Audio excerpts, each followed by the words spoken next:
I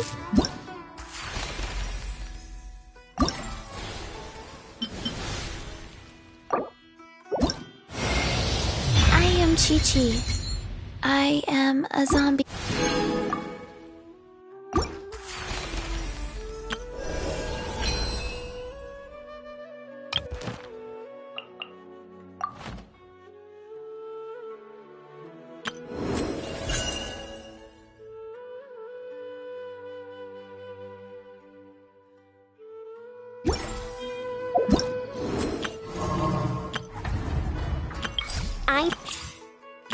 I know.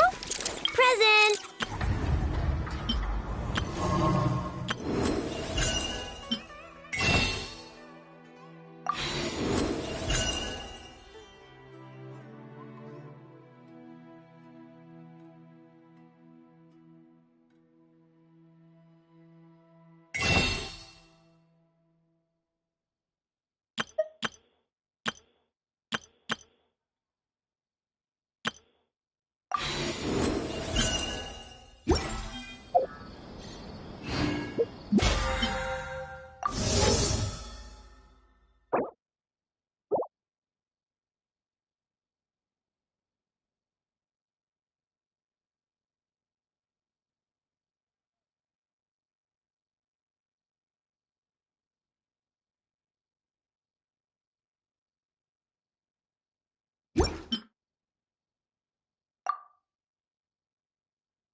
Inactivity serves no purpose.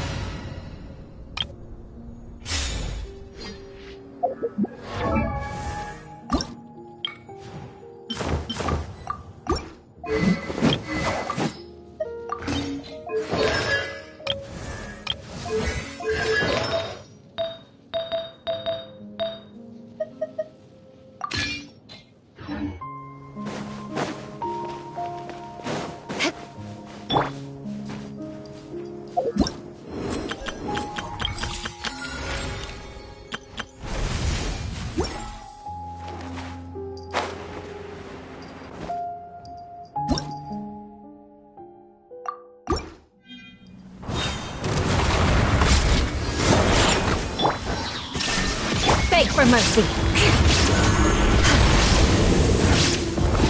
Crush.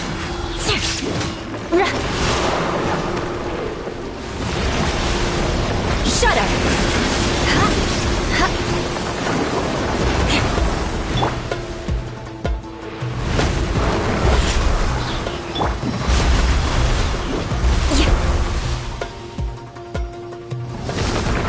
Beg for mercy.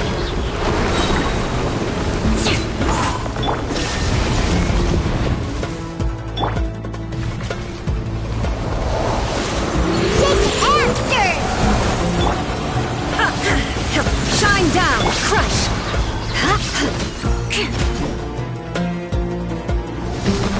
Beg for mercy.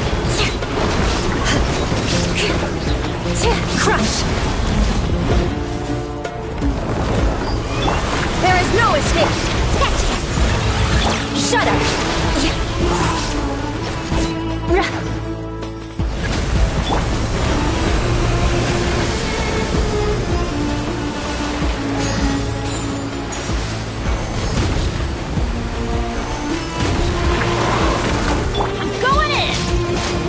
Shine down!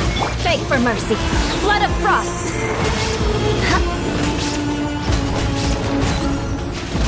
Rack and ruin! More speed.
Keep you waiting.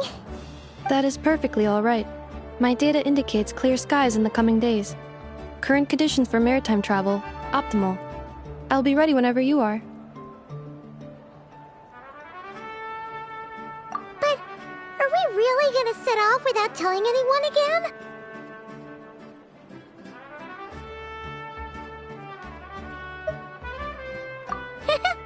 Funny you mention it. You'll never guess who Paimon saw on the way over. Hey! You didn't seriously think we'd let you leave without a farewell party, did you? No chance. Yeah, come on, Traveler. We've already made all the preparations. And most importantly, how dare you try and slip away without first paying your respects to the almighty Dragon Lord! A little bird told us you'd soon be leaving for Nodcry. So, we asked Paimon to give us a heads up before the date of your departure. You sure it's not time to think about changing that little habit of ours? Don't worry, we won't keep you long. Besides, everyone's there already. Chaska, Ian-san, Auroron, even the Pyro Archon herself. You're invited too, Anefa. Shilonen has a special gift for you. Accompaniment request accepted. Shilonen demonstrates excellent massage technique. My impression of her is exceedingly positive. Wait, so robots like massages too? Or is it just that Shilonen really knows how you're wired? Alright, enough with the chit-chat. Let's head to the venue. Woohoo! Party time!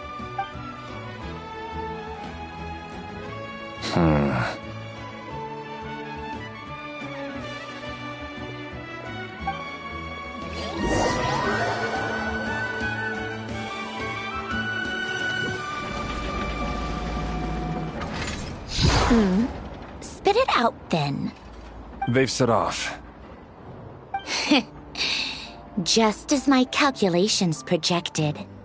About time I met this variable in person.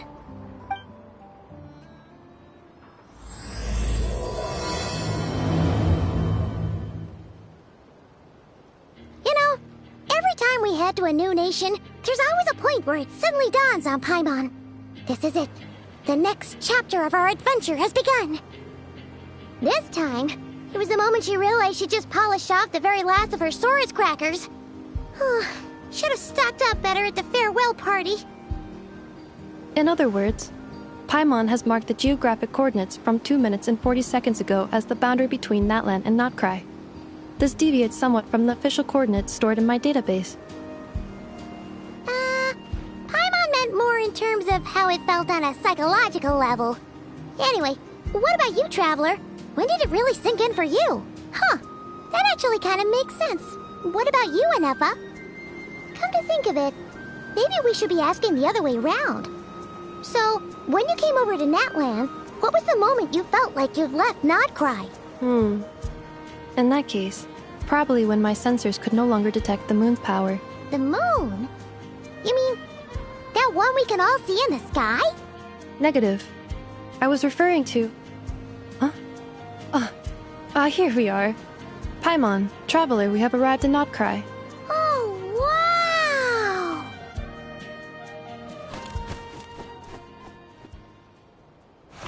Paimon, traveler, welcome to Notcry.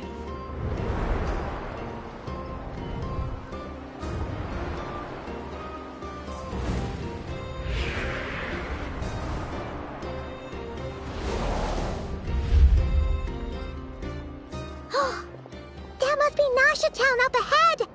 That's the place you were telling us about on the way over, right?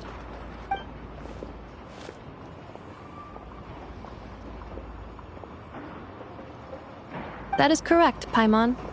It is also the most bustling commercial hub in all of Notcry.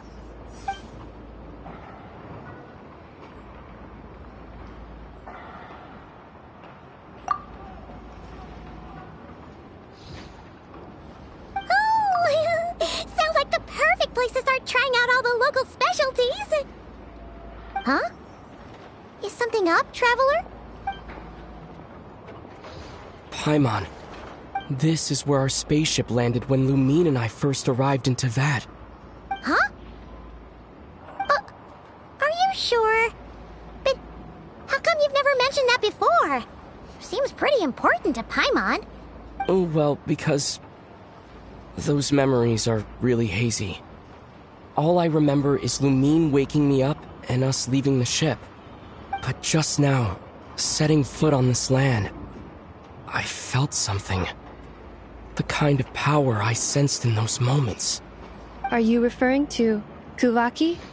Kuva, what now? The locals refer to it as Kuvaki. It is a unique elemental force found only in Notcry, or rather, a pure, primordial form of elemental energy. That is correct. Another similar concept I have found in my database is the primordial sea. Legend has it that long, long ago, the moon that shines in the sky above us once rose from the land of Notcry. Modern geological surveys and meteorite studies conducted in the region have since supported this claim. So, when you mentioned being able to detect the moon's power earlier, you were referring to Kuvaki?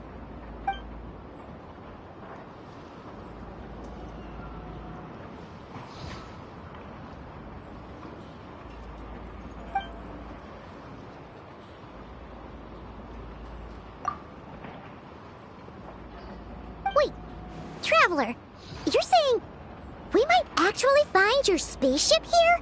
Do you still remember where it landed? Notcry is surrounded by the ocean. In other words, it could have been anywhere along its coastline.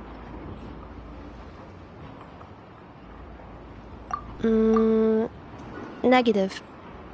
Description still lacks sufficient detail to pinpoint target location. Hey, it's okay if you can't remember everything right away. After all, it's been a really long time. Let's just do what we've always done and keep searching as we explore. Besides, what have you got to fear with your sidekick Paimon still here? I'd be more than happy to help you out as well. Our pleasure. Anyway, just knowing that your spaceship's here in Notcry surely counts as a big step forward, huh? Like we've crossed another boundary? Paimon couldn't have put it better herself. You sure are a quick learner, Inefa.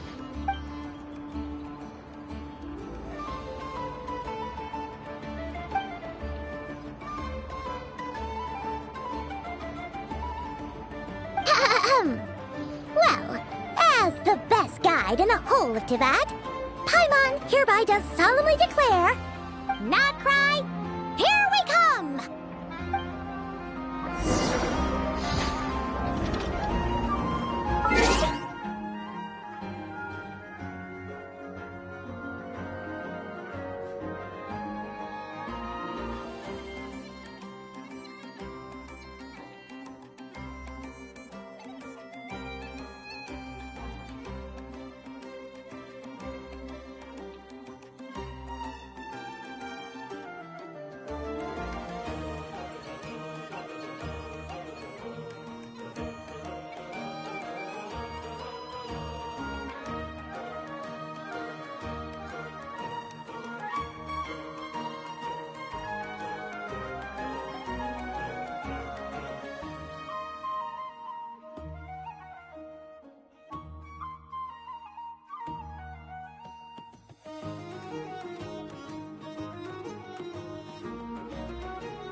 It just occurred to Paimon. If we were looking to put out a missing spaceship commission, or to learn more about Nodcry, wouldn't it make sense to drop by the Adventurers Guild? The guild is located in Nasha Town. Simply follow this road, and you'll reach it.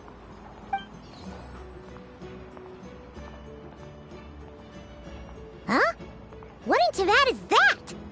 Looks kinda like a Sealy, floating around in the air like that. That is a Kuhenki, a species unique to the land of Nodcry. A Kuhenki? Does she have something to do with the moon, too? Indeed it does. According to the Frost Moon Scions, the indigenous inhabitants of this land, the Kuhenki, are said to be familiars of the moon goddess, leading those who walk in the moonlight's glow to things of great importance.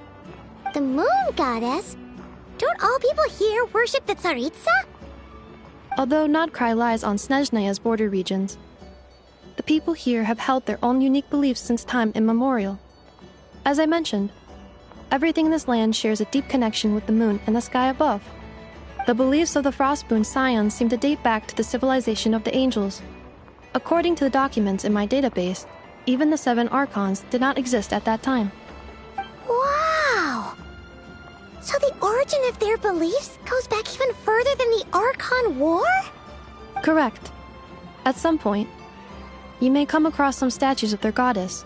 The Frostmoon Scions carved these as well. Hey! Looks like she's floating away! I suggest you follow her.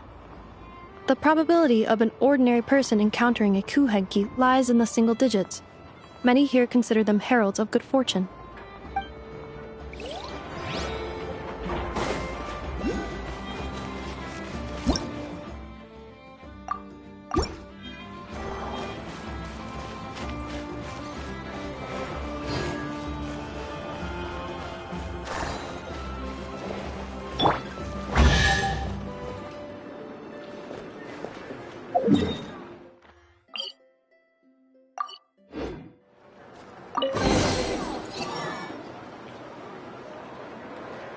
Is this a travel guide?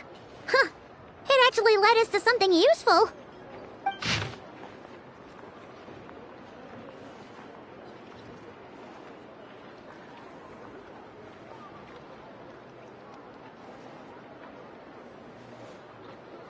Are there any particular points of interest?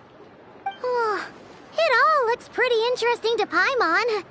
If we have time, she'd love to see, pretty much everything. Recalibrating route. If we keep following the current path, we will arrive at an area of scenic beauty. From there, we will be able to identify both the Adventurers Guild and several must-visit specialty stores. Yikes! Why is Paimon suddenly getting the feeling that if she doesn't step it up soon, enough is gonna put her out of a job?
Town actually looks pretty big from here.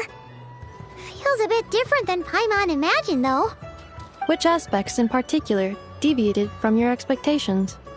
Well, Paimon keeps hearing people describe Nodcry as an adventurer's paradise. So she kind of thought it'd be a bit more picture perfect somehow. According to legend, there was indeed an era of peace in Notcry's past, the age of the Fae. Tales of those ancient heroes are still told today. One of the most well-known is that of the Lantern Fae. This individual performed many good deeds for Notcry. The present-day Lightkeeper's nightly lantern patrols are, in part, a tribute to their memory. But then, one day...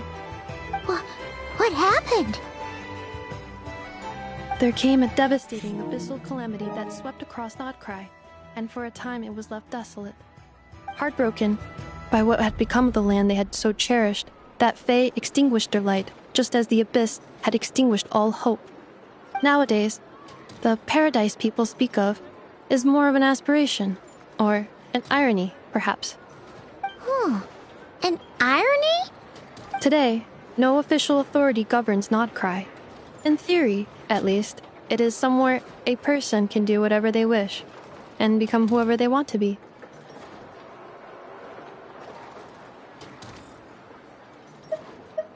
The Adventurers Guild is just over there, in Nasha Town's Central Plaza, and the flagship tavern is over that way.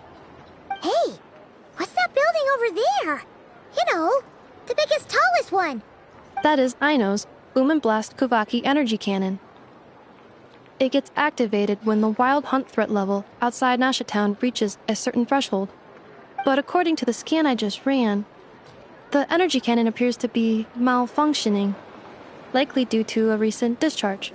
The wild hunt? Isn't that the abyssal calamity you mentioned that's specific to Notcry? It is a phenomenon that has been occurring for several centuries now. Yet the time and location of wild hunt attacks are seemingly random.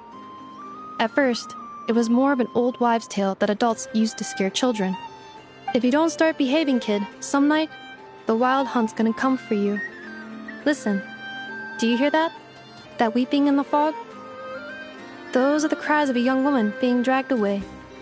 You're saying people actually hear things like that? I have not witnessed enough wild hunt attacks to give a statistically sound answer.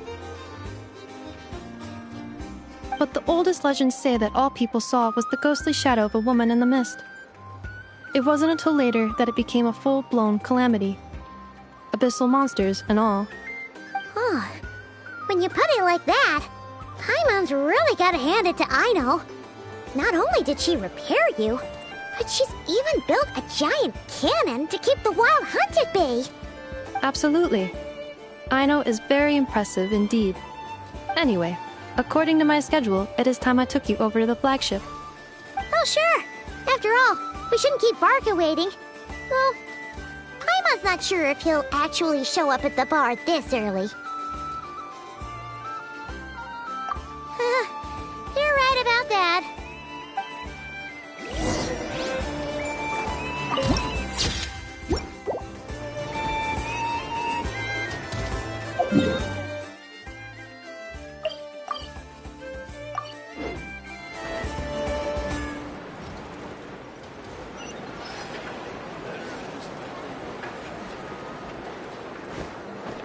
Huh! Isn't this the Adventurers Guild? Why isn't anyone here? Does that mean that Catherine and Notcry actually gets to clock out? Anyway, let's come back later.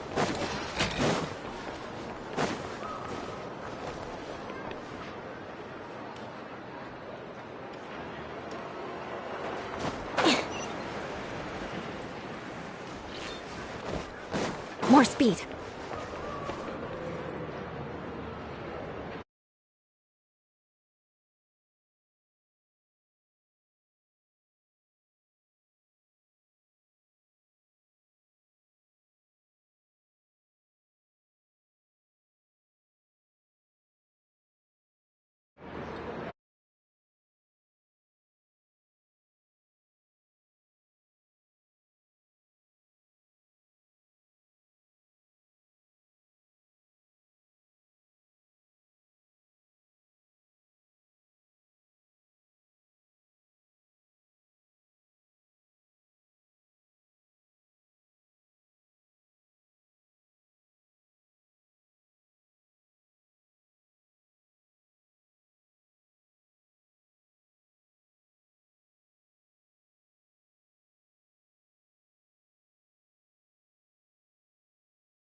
Oh, just smile and nod along. I was forced to learn all of the rules by heart, but even I don't take them that seriously.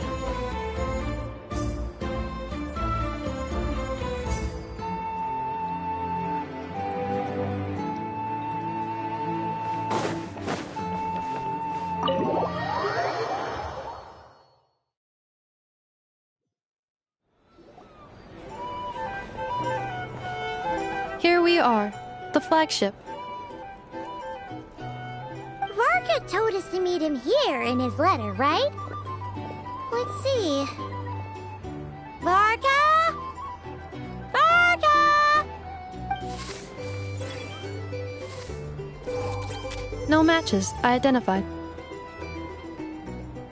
Huh. So he isn't here after all. Oh, guess we never did actually say we'd be arriving today. Hey, why don't we go ask the owner? If what they say is true, Varka's drinking prowess must have left quite the impression.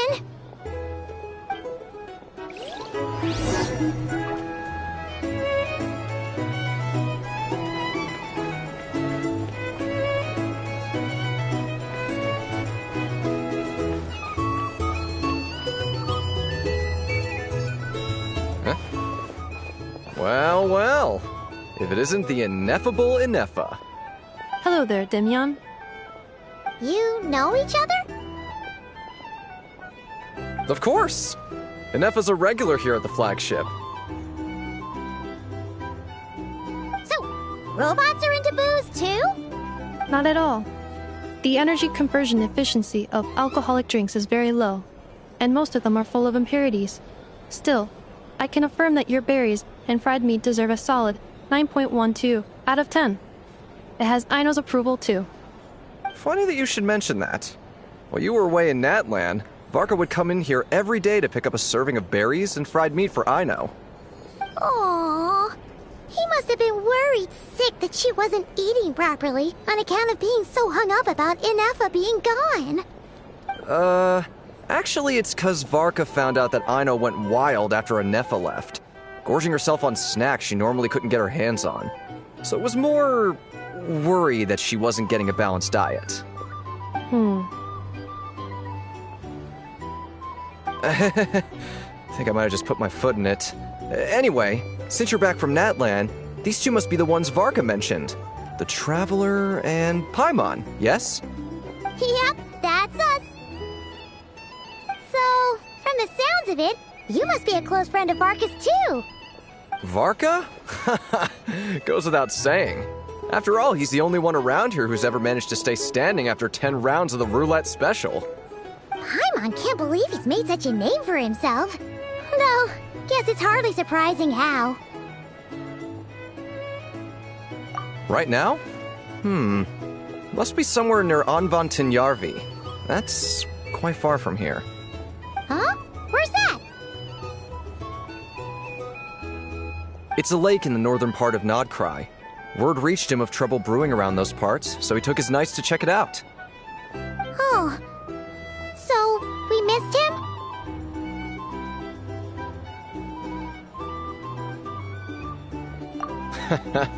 Varka knew you'd say that. So he specifically told me to make sure you stayed here and enjoyed yourselves. He sends his assurances that everything's under control. Well, if he's that confident, guess our only option is to accept. Anyway, it's not like there's any special cause for concern. He is the Grand Master, after all. Exactly. Plus, not only has he booked you into our finest room, he's paid for it in advance, too. Whoa! That's so generous of him!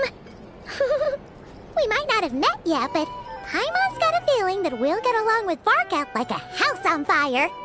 Oh, and by the way, he also asked me to serve up a portion of berries and fried meat for Ineffa. That was prepaid as well. Thank you. No, thank you. I'm the one who should be grateful for your business. Traveler, Paimon, why don't you go ahead and drop off your luggage? I can use this time to go pick up some components that Aino asked me to bring back. Sure thing. Besides, now that we've got ourselves a map, once we're done unpacking, we might as well go for a stroll ourselves. Why don't we meet up again later? Oh. So you no longer require navigational assistance? No worries, we should be fine. We've got a rough idea of our way around town, so Paimon's reasonably confident we shouldn't get too lost. Thank you. This translates into an approximate time saving of 30%, meaning I will be able to see Aino about 45 minutes earlier than previously projected. Oh, right. You must miss her a lot, too. In that case, we better get a move on.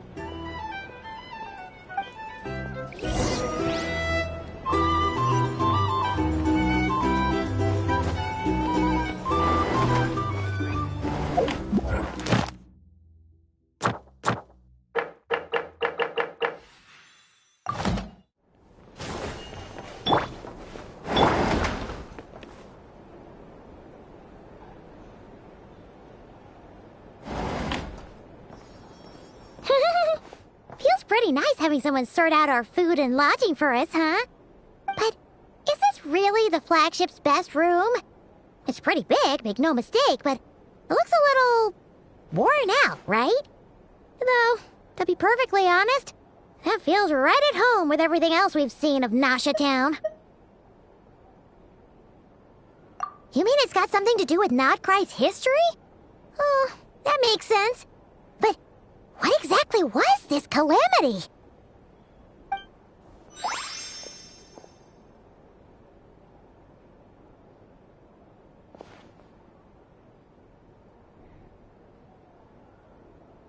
Oh, should we try the berries and fried meat too?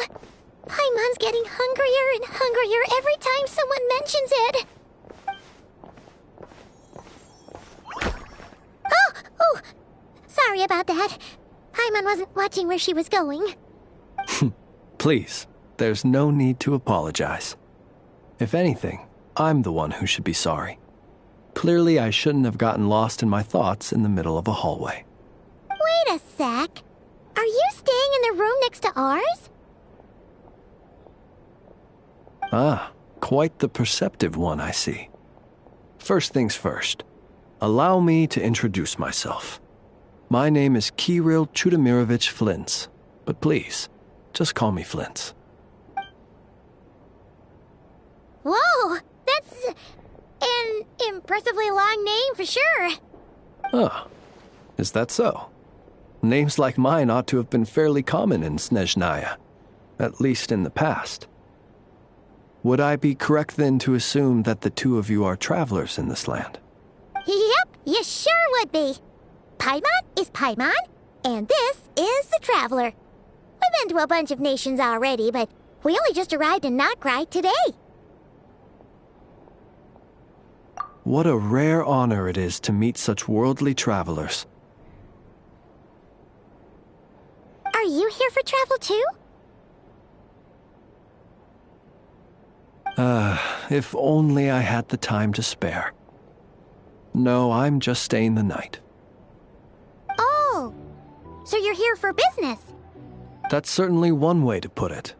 I'm a ratnik of Nodcry, normally stationed near the burial grounds to the north. My sole cause for being here today was to repair this lantern of mine.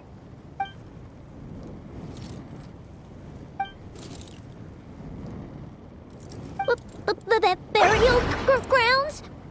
Your surprise is entirely understandable. Most people cannot even begin to fathom the idea of a life surrounded by tombstones and decay. But if you've heard of the calamitous abomination that is the Wild Hunt, you'll know that in their wake they bring a host of souls tainted by abyssal filth. That then is why we are stationed by the burial grounds, to hold the line where it is most vulnerable. Oh, so it's all about fighting against the abyss.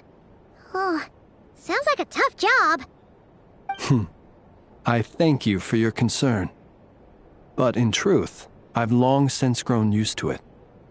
In fact, I like to think it rather suits me. If anything, I'd say I prefer the peace and quiet of a graveyard to the hustle and bustle of urban life. Paimon sort of gets it now.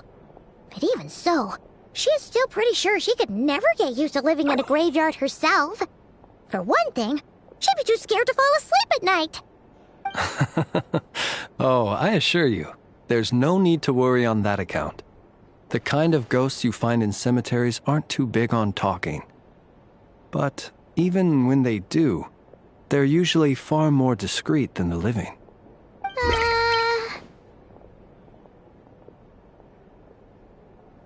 Well, would you look at that?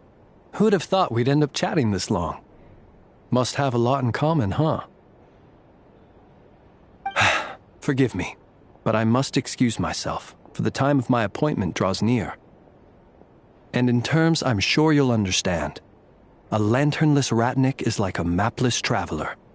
A serious conundrum indeed.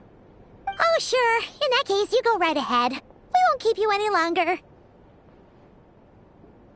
Not at all. Should the opportunity present itself, I'd gladly continue our conversation another time. You're always welcome to come visit my grave. I mean, the grave I stand watch over. Your visit would bring much-needed light to that place of final rest. Right. Well, if we get the chance. Then allow me to wish you a traditional ratnik's farewell. See you by the graveside. Ugh. Jeez. What a weirdo. Not to badmouth him at all. In fact, he seemed pretty cultured, but at the same time, kinda spooky? Must be all that time he spent around graveyards. His lantern? No, not really. You mean, 'cause it was broken? Huh. Guess you've always had a nose for stuff like this. If you're worried, you can always ask him the next time we cross paths. Hey, don't you start spouting all that weird stuff too. It's so noisy here. Back in my day, we'd...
try out the berries and fried meat?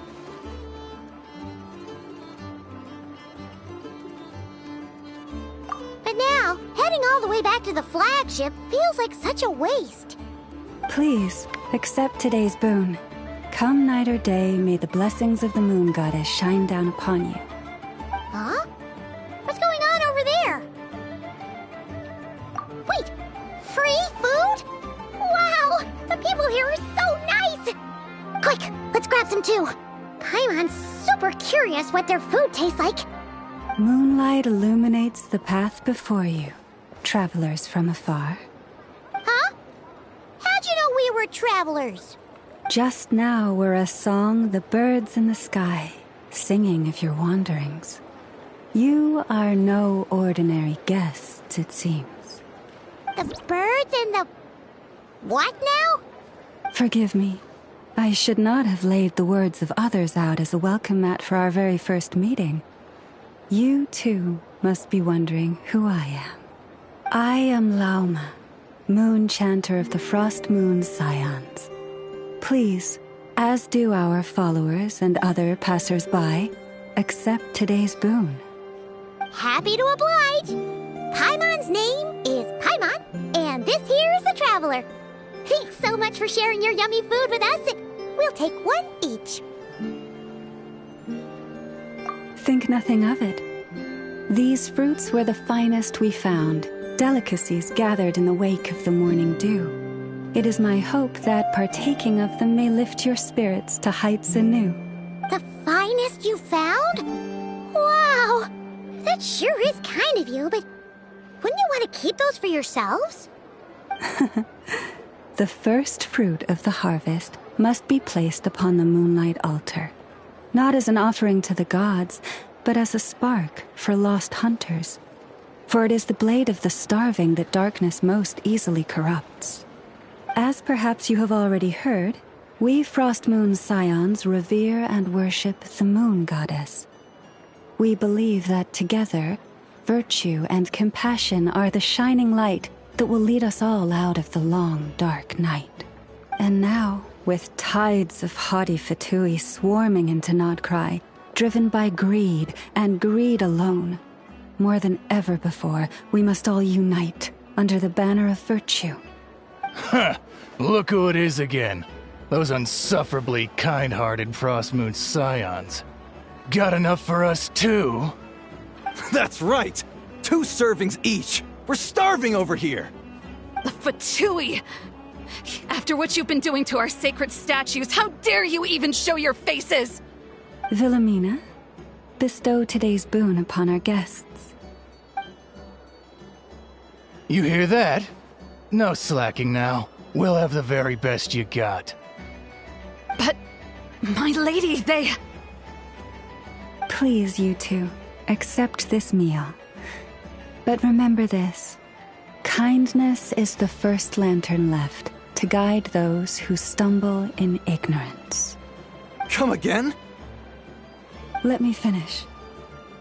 But should they still refuse to follow the moonlit path, then by our frosted blades shall we show them its shadow. You! Hey, look who it is. Whatever. Just you wait. We'll be coming for you next. Huh? Where's the meat? Who wants to eat this garbage? Those stooges really are the worst. Ever since they came to Nodcry with all their weird equipment and built that so-called experimental design bureau, our lives have been turned completely upside down. Judging from how they reacted just now, it seems the Fatui already know who you are.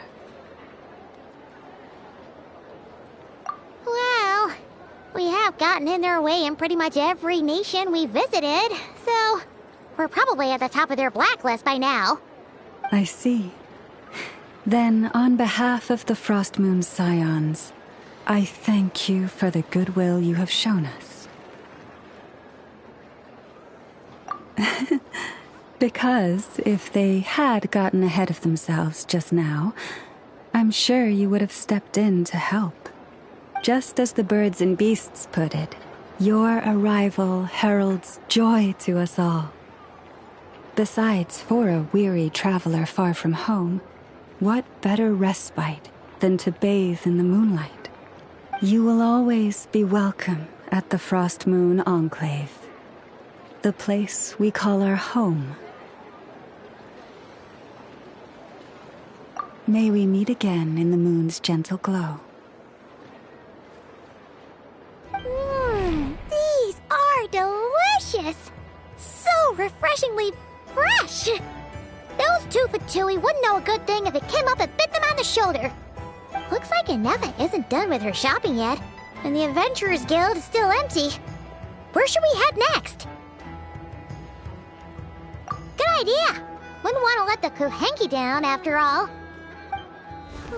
Let's see... Okay, Paimon's got our route all figured out. So, all that's left to say is... don't fall behind! This is Nuts and Nuts. It's mostly a fruit shop, but there's a crafting bench too. This is the Speranza, one of the travel guide's recommended restaurants. All the waiters here are kids. This is the Vesnici Prolecha Greenhouse. Apparently, their flowers are all made of metal, so they'll never wilt away. And this is the Rossum Workshop. If you ever need a weapon made, this is the place to go. And over here, they've got a super tall observation deck. Whoa! Take a look at that! You can see really far out into the distance. That way's north, and that looks like something built by the Fatui? And then over there to the west, that must be the place Lauma mentioned, where the Frost Moon Scions live. So, what'd you think? Even if Anefa kinda stole her limelight earlier, this just goes to prove that Paimon's own tour guiding skills aren't too shabby either, right? Hey, come on! Would it kill you to compliment Paimon? Huh? Look! There must be someone at the Adventurers Guild now! There's already a line forming outside! Looks like we'll finally be able to ask about your spaceship! Oh, or was there anywhere else you wanted to stop by first? Where? Which one are you... Oh, now you mention it, Paimon's noticed it too. Ugh, better not be who she thinks it is. Anyway, where we go first is completely up to you. Either the Adventurers Guild, or that suspicious-looking shop. A word of warning, though. If we step into that shop, be sure to keep a very close eye on your Mora.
Please, here you go.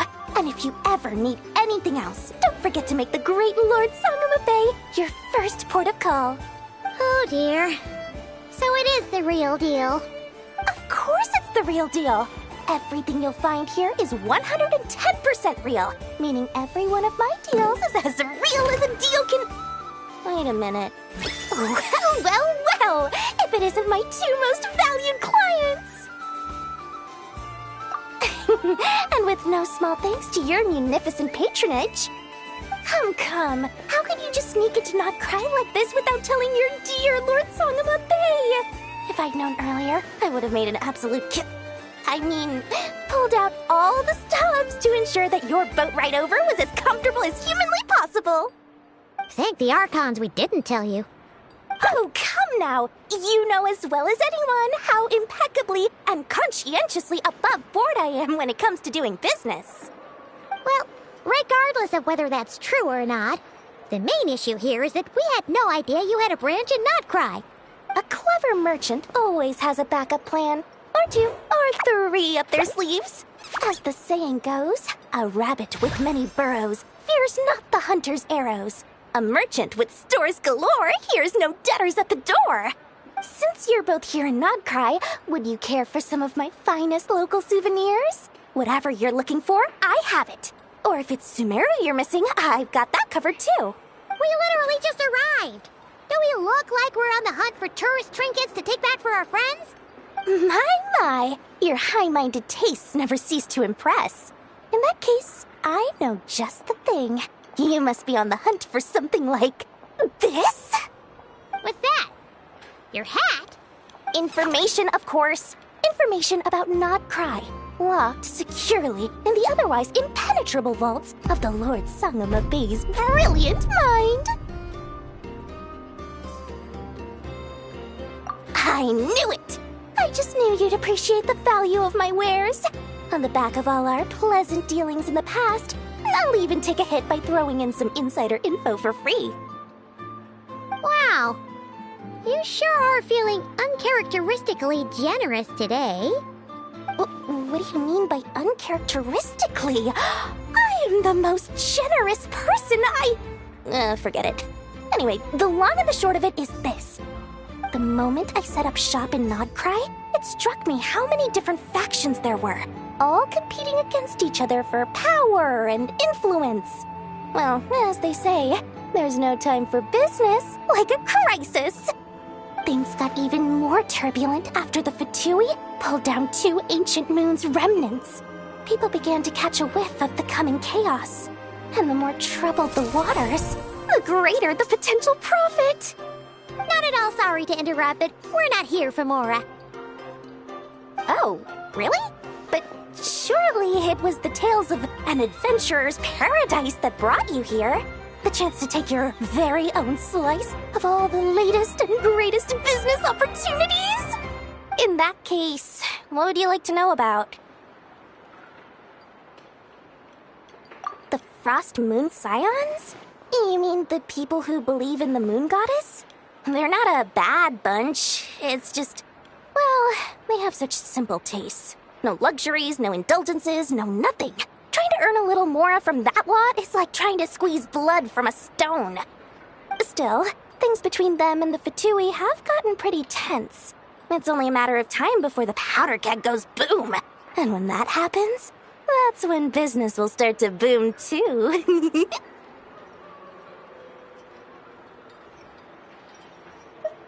Everyone knows they're here for the Ancient Moon's remnants, but no one's sure why they pulled them down in Not Cry of all places.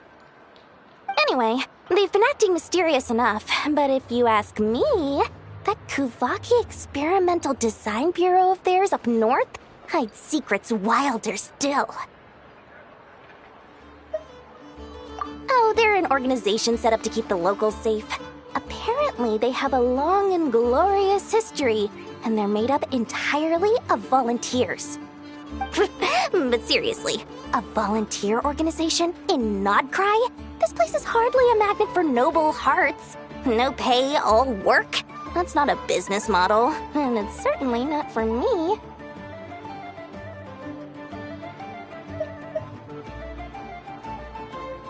That bunch of booze-loving monsters? Ugh, don't even get me started. As fellow Outlanders, I thought they'd be easy pickings, but somehow, every single one of our business negotiations wound up at the flagship. I've done plenty of deals with heavy drinkers before, but those guys?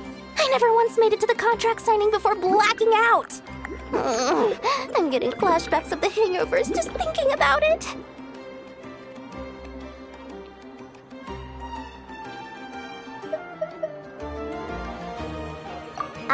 What now? A spaceship? Nope, never heard of anything like that. Don't you two get involved in any big business here without so much as a heads up, you hear me?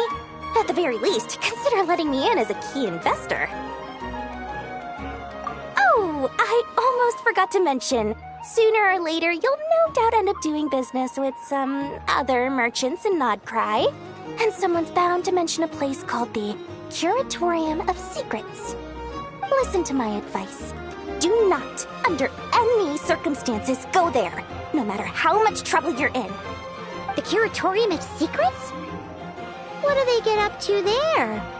Just a place that handles all kinds of disputes. But the owner will charge you an absolute fortune, and she has a temper to match. Nothing like your friendly neighborhood, Lord Sangama Bay. You're not just saying that to stop your competition from undercutting you, right? When did that little pipsqueak get so sharp? And after I gave them all that info for free just to win them over. What do you mean? Of course not. I'm only thinking about your wallets. I mean, on behalf of your wallets. You're really not convincing anyone, you know. All right. Business is a cutthroat business. I won't argue with that. But I'm not lying about that boss lady. Not only did she make it into my top 3 people not to mess with in Nodcry, she's also in my top 3 people most eager to trade in favors. Seriously? It feels like you're just bad-mouthing your rival now. Fine. If you don't believe me, go see for yourselves. We might both be from Sumeru, but compared to hers, my conscience is so large, why, it could fill 3 whole palaces of Alcazar's array. But when you realize what I'm saying is true, don't say that good old Lord Sangama Bay didn't warn you.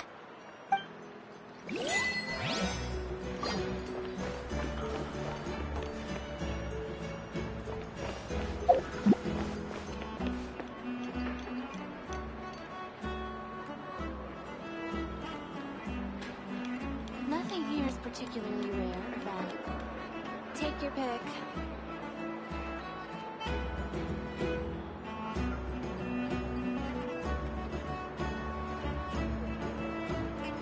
You want to learn some Favonia's blade work? All right then, I'll teach you. Oh yes, I'll teach you all right. Mark my words. Nothing here is particularly rare or valuable. Take your pick.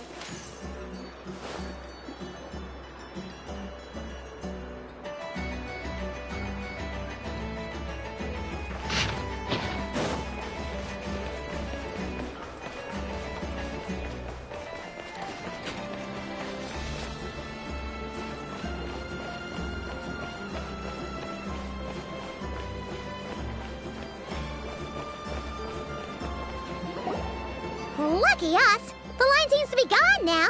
Come on, let's go say hi to Catherine. Hey, Catherine, we meet again.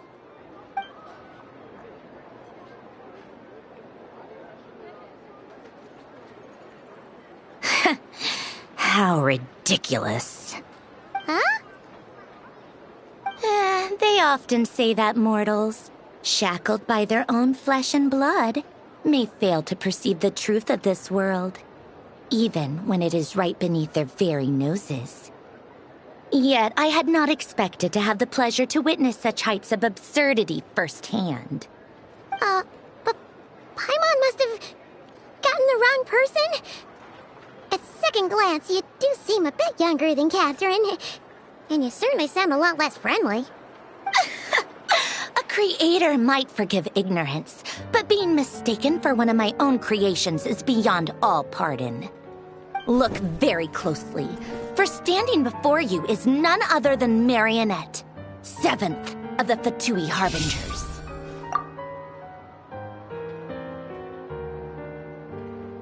A Harbinger?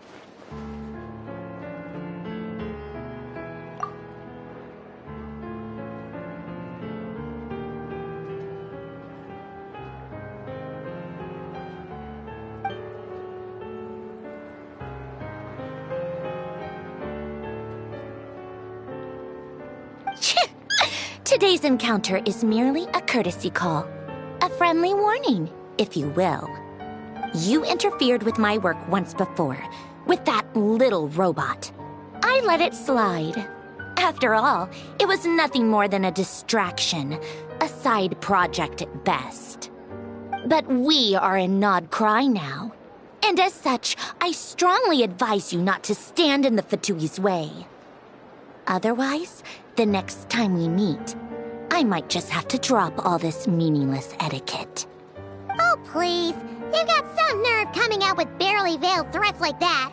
You're the one stirring things up here. Oh, perhaps you have misunderstood. Just because Nod Cry lacks a ruler at present, that does not mean it should not be ruled. We Fatui are simply establishing a new order. Yeah, right. More like shady experiments, judging by your massive creepy research facility. I've said what I came to say. What you do next, only you can decide.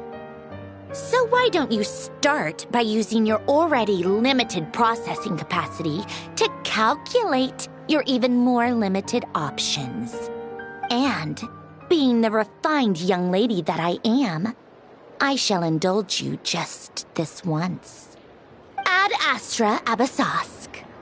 Welcome to Nod Cry, Dominion of the Fatui.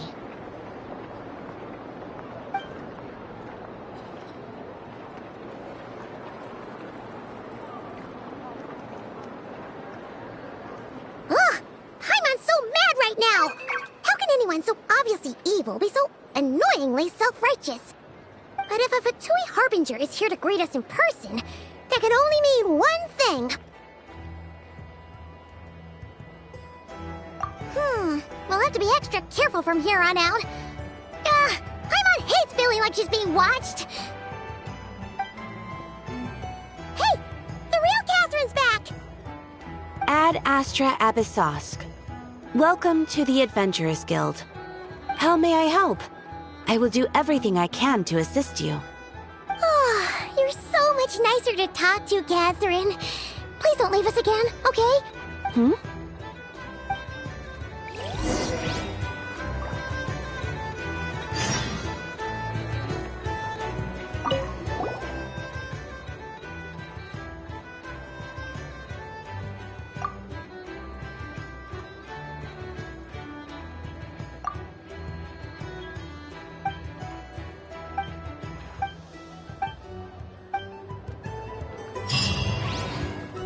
Ad Astra.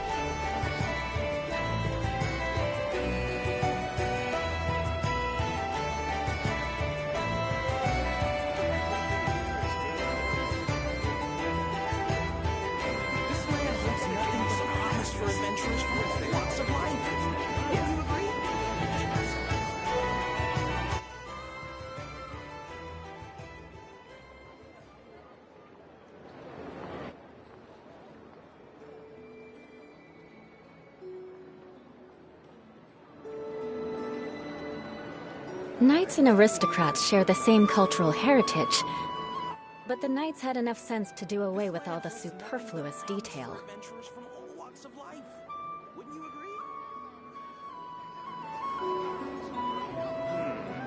I better get me some alpacas.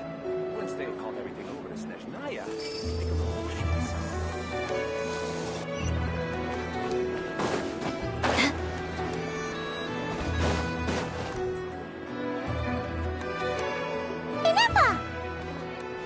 Hello. I was just about to start tracking your whereabouts. Did you manage to get everything Aino asked for? I did. What about you? Do you need me to navigate or introduce any more places around town? Not for now. We've seen most of it already. We probably need some time to process everything we've learned, though. Any progress with the spaceship? No. Catherine came back just now, so we asked her, but even she hasn't heard a thing. One possible explanation is the vast stretch of time that has elapsed.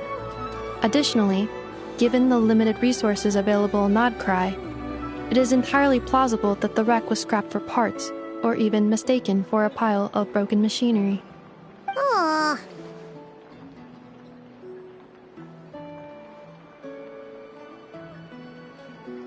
Understood. In that case, why don't we go ask Aino together?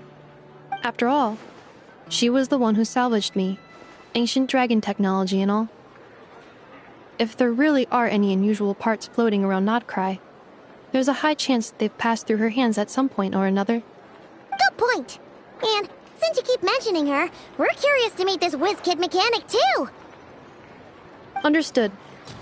Then I'll handle navigation as before. ETA at the Clink Clink Krumkake craft shop. 34 minutes ahead of schedule.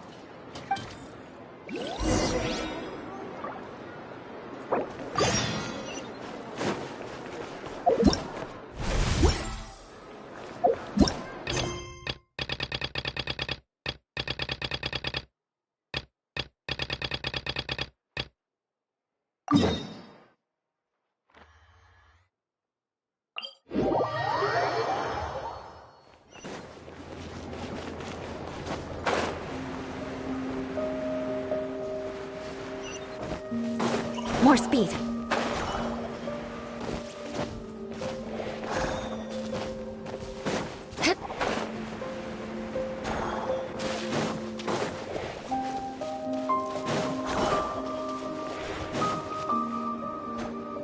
Oh no! There's a little animal trapped over there! Let's go help it out! Huh? That's weird. Why isn't it responding? The tides of Kuvaki affect everything in Nodcry.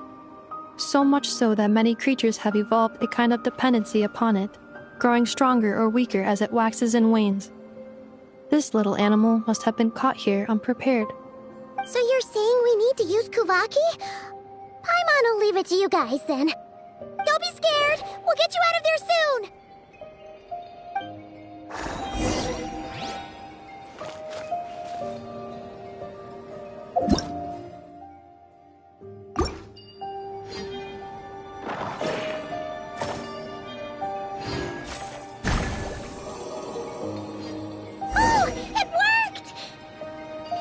Off you go now, little one.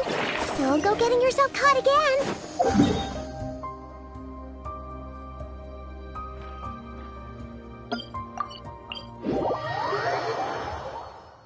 Time to scout.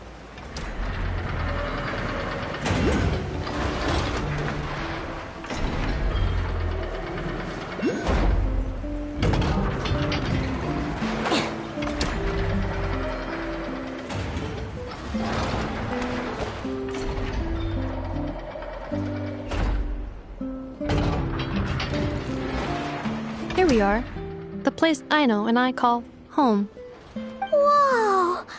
So many machines that Paimon's never even seen before. And then there's all these little robots. Did Aino build them all? That is correct. It looks like Aino has created 3 more little bots since I've been gone. Aww. Well, you were gone for quite a bit. She must have missed you. I missed her too. I want her to see what I've become. Let's not keep her waiting any longer then. Come on!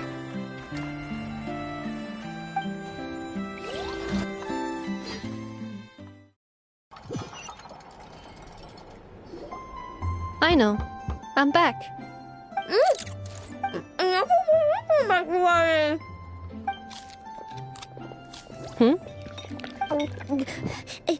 Ineffa? You're back significantly earlier than I expected. Like a whole 30 minutes at least. Everything went very smoothly, which saved me quite a bit of time, so I...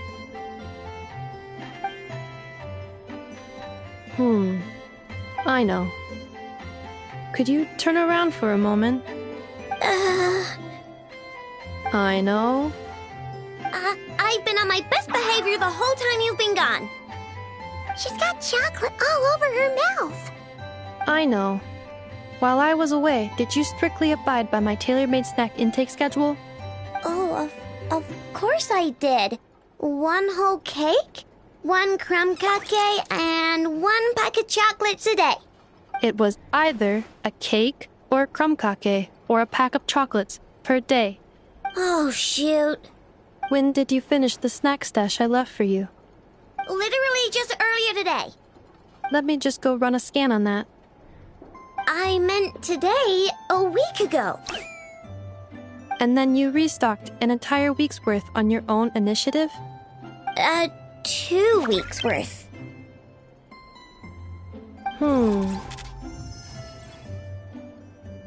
Why does Paimon feel like the roles in this household are pretty much the opposite of what she imagined?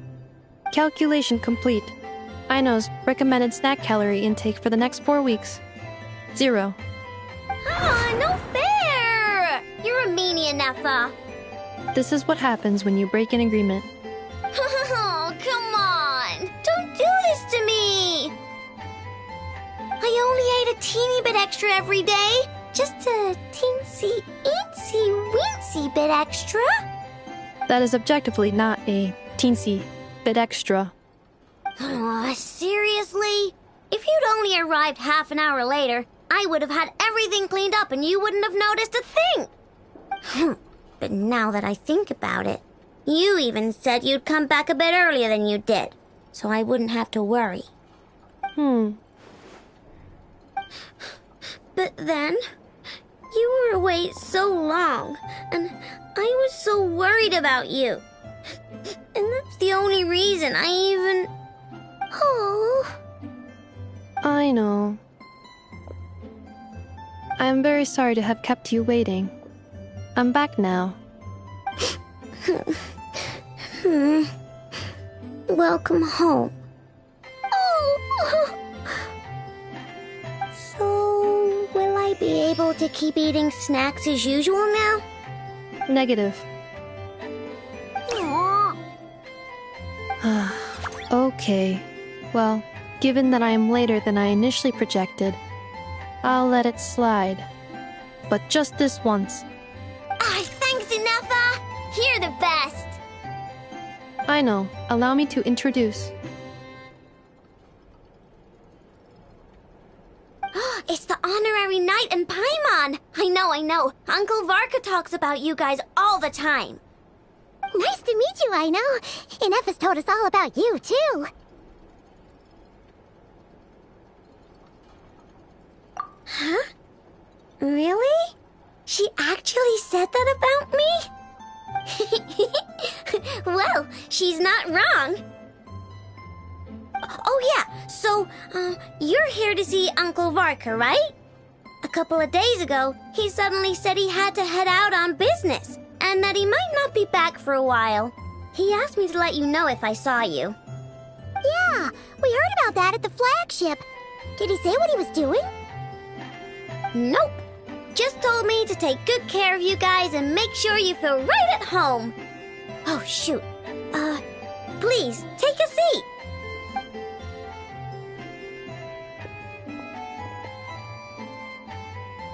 Do either of you need my help with anything? Anything at all? After all, I'm the head of this household. Sure wouldn't know it from that snack tantrum she just threw.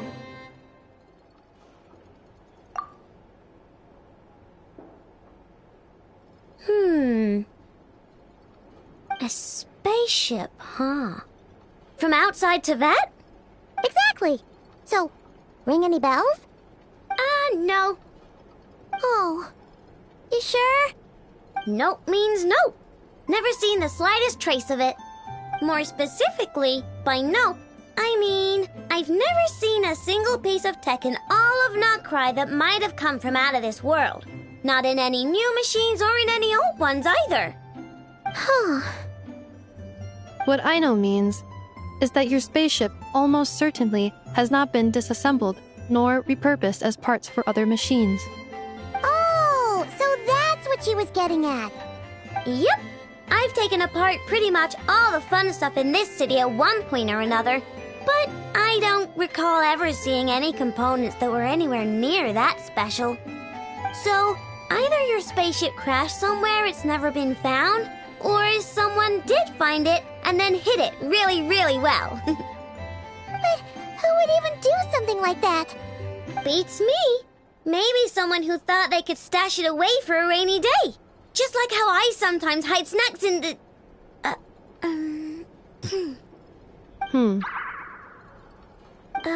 Anyway, long story short, I definitely haven't seen anything like that. Besides, sounds like it would practically be ancient history by now. If anyone still has any leads on what really happened, it'd be the Frost Moon Scions. The Frost Moon Scions? Huh? Haven't heard of them yet? Didn't Inefa tell you about their rituals? There wasn't enough time to delve deeper into their history and traditions. What kind of rituals are we talking about?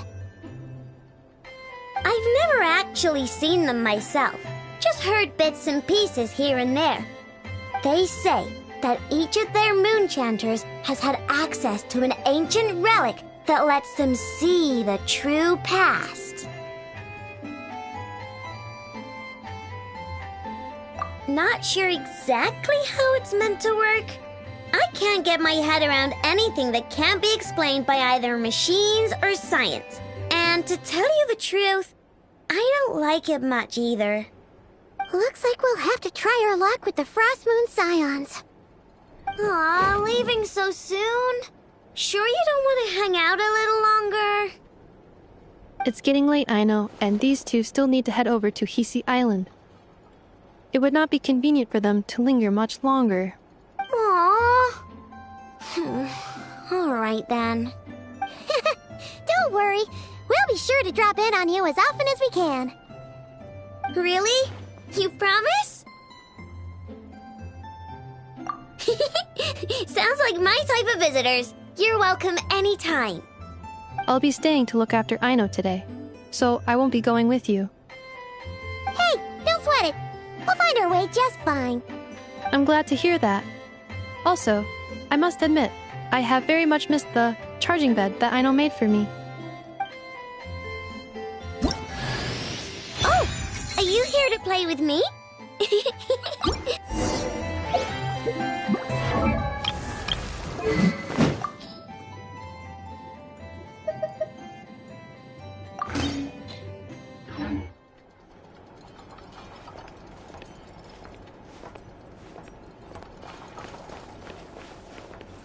Inefa, Yes, feeling comfortable? I am indeed. No bed in the world is as comfortable as this one. Inefa, Yes, want me to increase the charging rate? please, if you would. Thank you, Aino. Inefa, Yes, I'm hungry. in that case, please enable quick charge mode.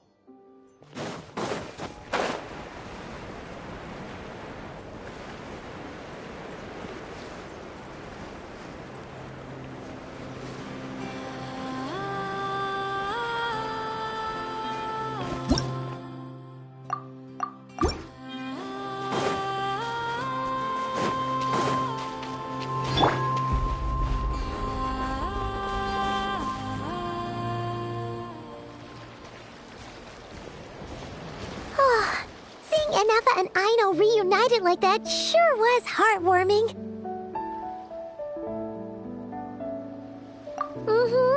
We should definitely hang out with them more in the future.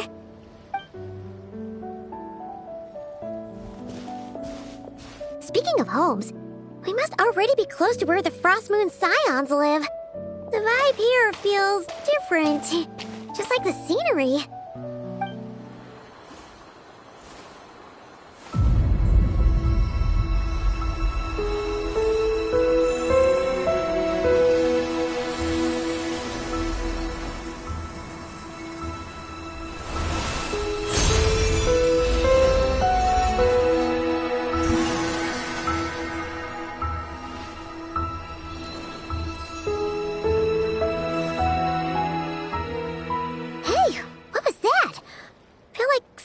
of breeze blew by, and then the petals suddenly turned into...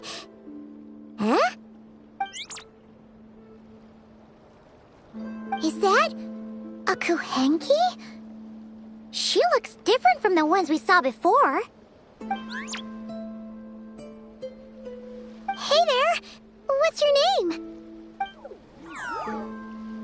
Huh. Doesn't seem able to speak.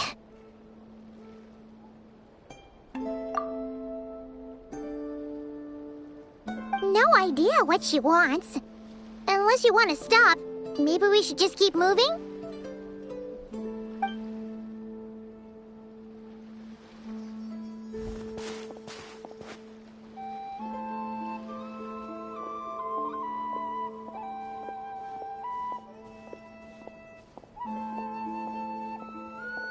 She's following us! Go on. Go on now. We've got stuff to do. Best you find someone else to hang out with.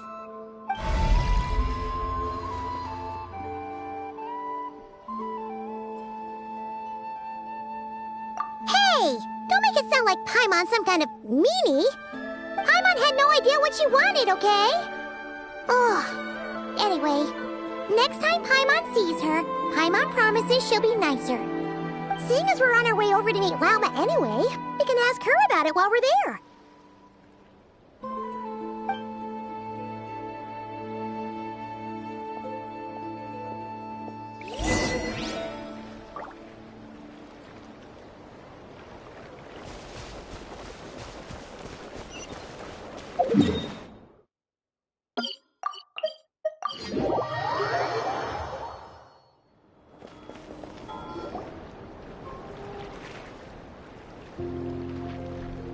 Huh?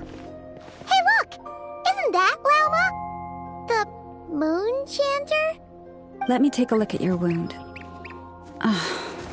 You must be more careful. Doesn't matter how much of a rush you're in, your safety always comes first. Oh, you're back too. How is your day? You what? Those two Fatui? The ones who were causing trouble in Nasha Town? You went to teach them a lesson? And you put that in their food? You naughty little thing! How could you do that? They didn't notice. That's not the point. You mustn't do that again, okay? Next time, at the very least, bring a few of your friends along too. You'll be an easy target if it's just you on your own. Hey, Lauma! Still remember us? Oh, it's the Traveler and Paimon, isn't it? Welcome to Hisi Island.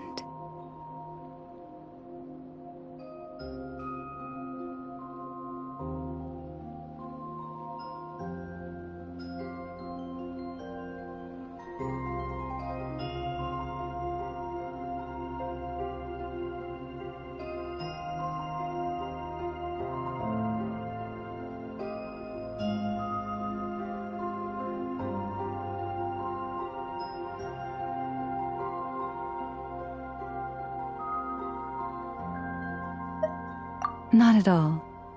Those who come with kindness in their hearts are always welcome with the Frost Moon Scions. Were you just talking to those animals? I was indeed.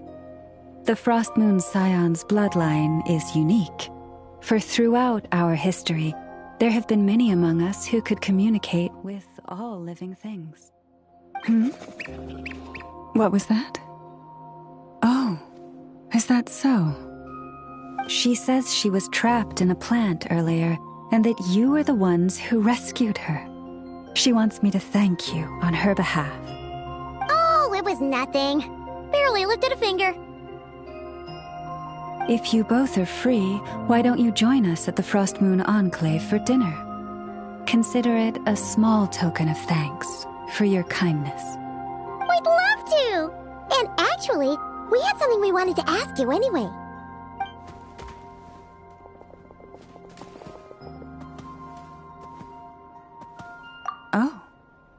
You're interested in the story of Kutar?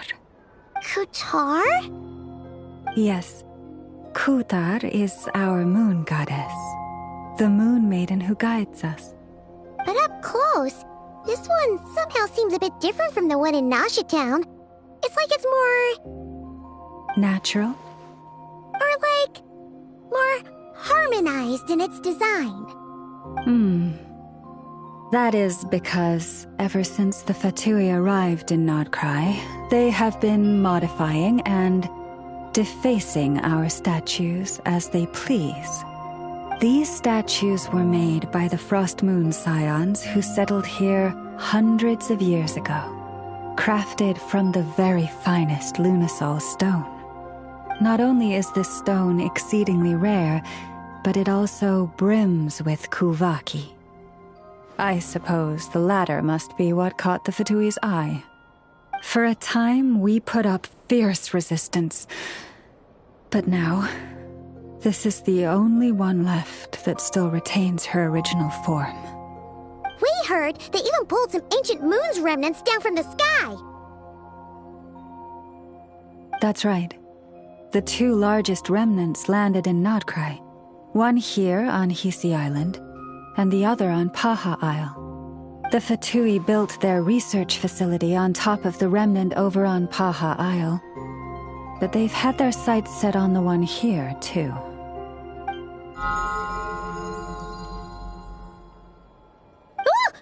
Oh! It's that little Kuhenki again! Surely that can't be. Hey! We've been wondering what was up with it, too. It just appeared out of some petals and hasn't stopped following us since.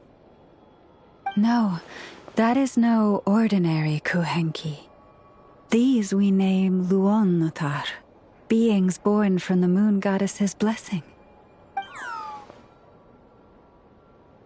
Can you understand what it's saying? We honestly haven't got the slightest idea why it's been following us. I'm afraid not. I cannot fathom its thinking any better than you can. Sometimes a long time must elapse before the moon goddess's blessings turn into Luonnotar. Perhaps you two were simply there to witness that transformation. Oh, maybe. Legend has it that the Luonnotar bring good fortune. Given that it seems to have taken a liking to you both, why don't you let it come along with you? Really? Then you can start by helping us find some more treasure chests along the way. Capiche?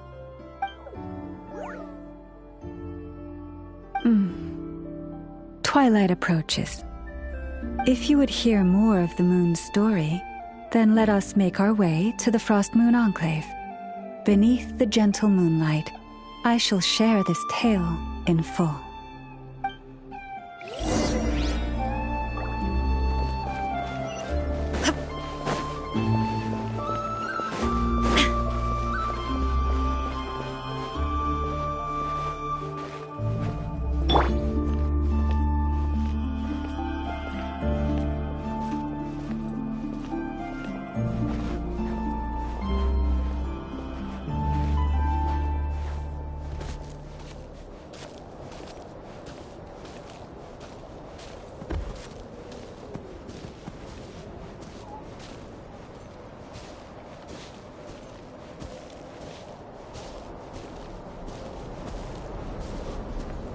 Oh, Lady Lauma, you're back.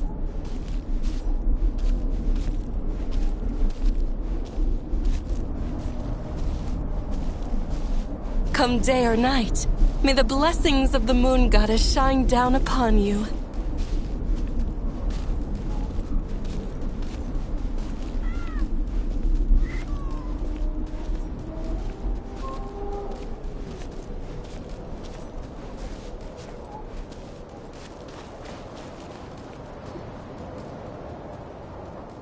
Lauma, you have returned. Wilhelmina, this is the Traveler and Paimon. Kindly arrange for 2 additional dinner settings for our honored guests. Of course, my lady. Wow! Everyone along the way here pretty much saluted you. Are you, like, super important around here? I am but a moon chanter. One entrusted to convey the moon goddess's will. Nothing more. She's just being modest. The Moon Chanter holds the highest rank among us Frost Moon Scions. Lauma is our leader. Wilhelmina? I know. I'll send word to the kitchen. 2 meals coming up. Whoa! Paimon had no idea you were such a big shot.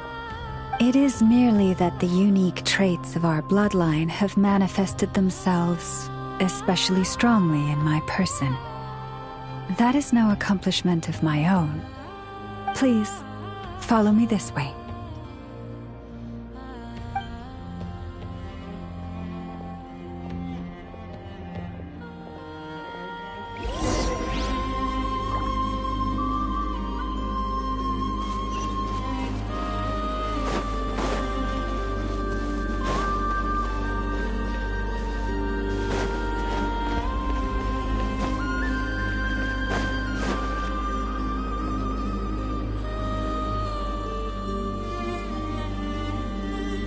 Even to this day, I am still trying to piece together the many fragments of our past. It is a story not only of the Frost Moon Scions, but also of the moons themselves. A story of the moons? Yes. We Frost Moon Scions are the last descendants of the ancient golden realm of Hyperborea. Its former glory may have faded, but what remains is a memory uniquely ours. In the distant past, Teyvat had not just one moon, but 3. It is said that they were created by the primordial master of this world, cast into the firmament to keep peace in the land below. Firstborn was the eternal moon, largest of the 3. Legend has it that it was her immense kuvaki that gave rise to the ocean tides. Next was the frost moon. Smaller than her big sister, yet brightest in radiance. Her glow became the cold, undying lantern of the night. Finally came the iridescent moon, smallest of the sisters. Most of the time, her light was barely visible to the naked eye. Yet when she shone, her fleeting halos were all the more mysterious for it. Wow! Sounds like it all happened so long ago. So, what happened to them afterwards? Afterwards, well, as you have seen, the 3 moon goddesses perished. This happened in a war triggered by the Descenders, and of the 3 lunar husks, only the frost moon survived unbroken, while the others were shattered to pieces. Oh, so that's why there were ancient moon's remnants in the sky. Yes. It is also said that when the moons shattered, most of their fragments rained down upon this land like stardust. That is why Nodcry is blessed with such an abundance of kuvaki. As for the remnant that the Fatui recently pulled down, that belonged to the eternal moon. Wait a sec. But you just said that 2 of the moons were shattered, so where are the remnants of the iridescent moon? The iridescent moon's remnants were never found. What happened to her after the war remains a mystery. Some say she vanished in an instant, while others believe that her remnants are simply too delicate to leave a trace.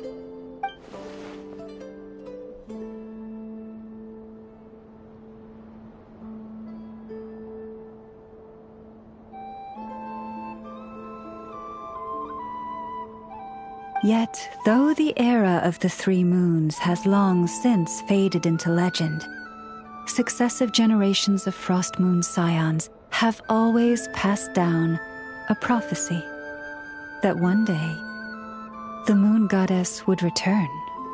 And in the end, that prophecy did indeed come to pass, though not quite. Lady Lauma! Lady Lauma, are you there? Cappy, what is the matter? Lady Lauma, it's my daughter, Karina. Her illness. Take me to her, right away.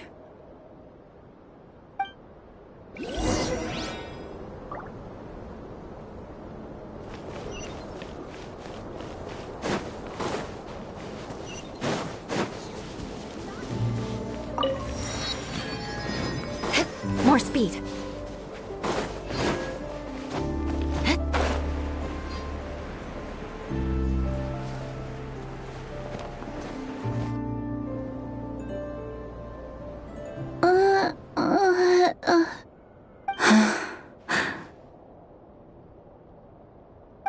Her sensitivity to Kuvaki is flaring up again. After her last treatment, did you follow my advice and seek medical help in Nasha Town? But those doctors are all Snezhnayan. They're outsiders, compatriots of those brutes who invaded our homeland. How can we possibly trust them? Not all outsiders are enemies, Cappy. They've been treating this condition for generations. They have the experience we lack. But we're Frostmoon scions. Should we not remember what the outsiders did to our moons? Surely the Lady Kutar will reward our devotion. But Cappy, Kutar is long... This isn't the time for a debate. O lost child, snow-swept and buffeted by the howling winds of the frigid night, let not the silver flame within you fade. By the frost moon's grace, I shall warm you, curled up as a fledgling in frozen soil. Praise be to the moon goddess, my Karina.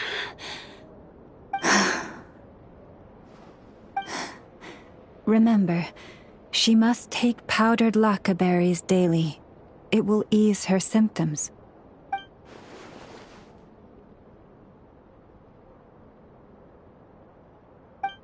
Lauma? Philomena, what is it? Dinner is ready. I see. Cappy, let her rest here for the night. I'll have someone bring her a blanket. All right. Thank you so much, Lady Lauma.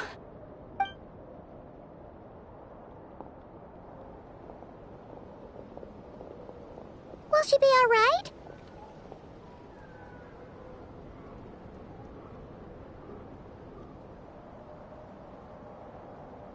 Yeah.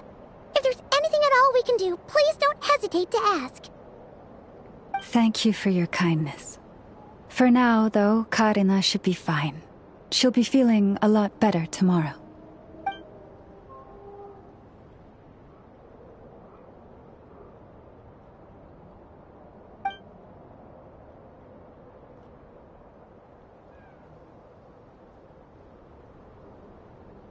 Please, do not be worried. Come, let us head to dinner. I believe you still have some questions for me.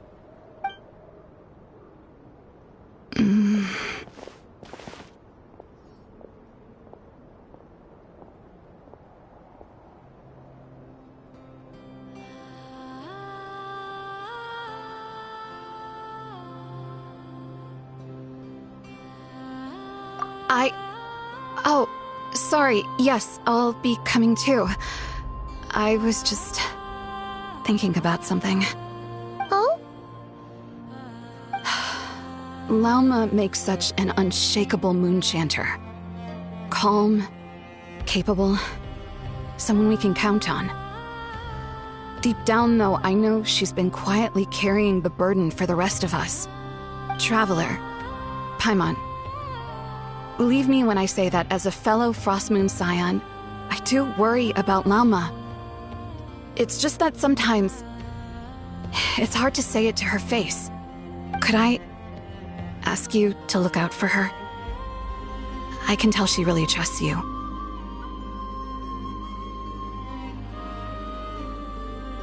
I fear that would stress her out even more.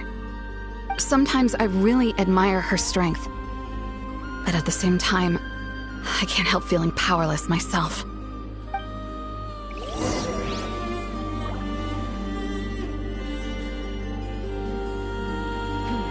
This is more than a fair price already.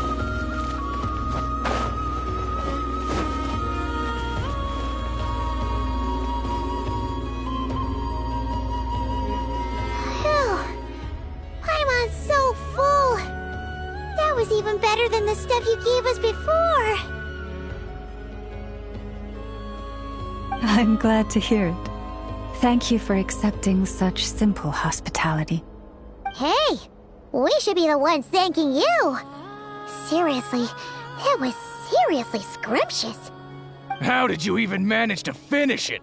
This slop's barely edible. Then again, I guess that's what you'd expect from savages. It's you! Those rude old Fatui we just met back in Nasha Town! My sincerest apologies. If you found the food we gave you earlier difficult to swallow, may I suggest taking a deep breath and joining us? These delicacies might change your mind. After all, I suspect that your previous meal may have been tainted with something most unpalatable. Huh?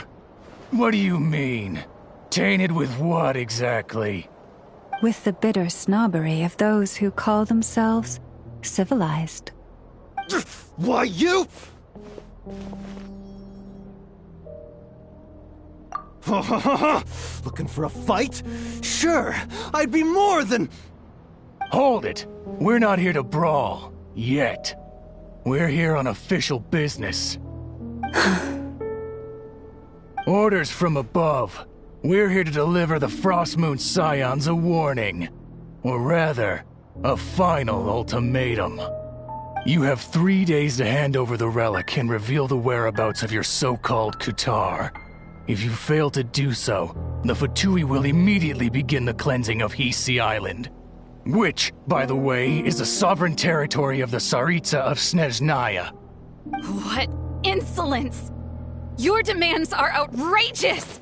For generations, this land— Dear guests, allow me to save you both time and trouble with a speedy reply. The Frostmoon Scions will never hand over anything to the Fatui.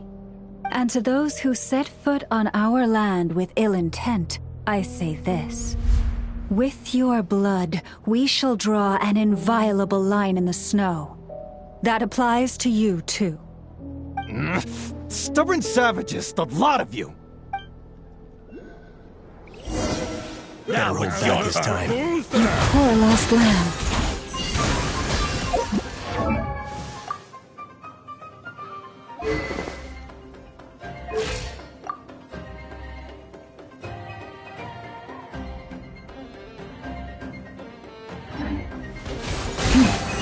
This ought to do it.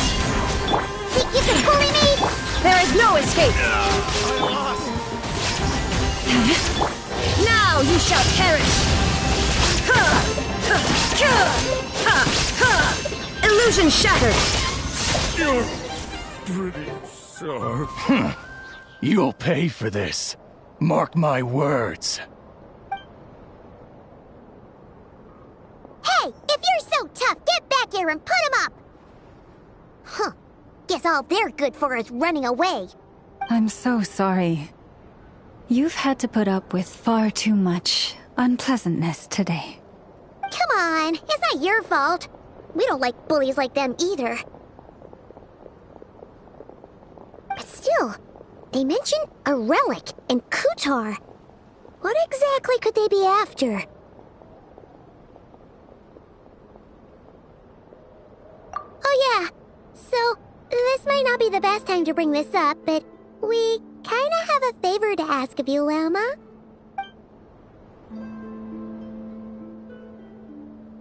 I see. So your questions concern the sacred relic too.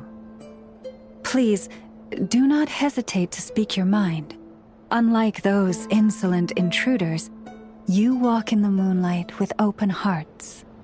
You stood by us when we needed your help, so it's only right that I return the favor.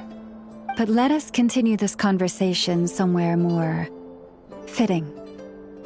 As it happens, there's something I'd like to show you, too.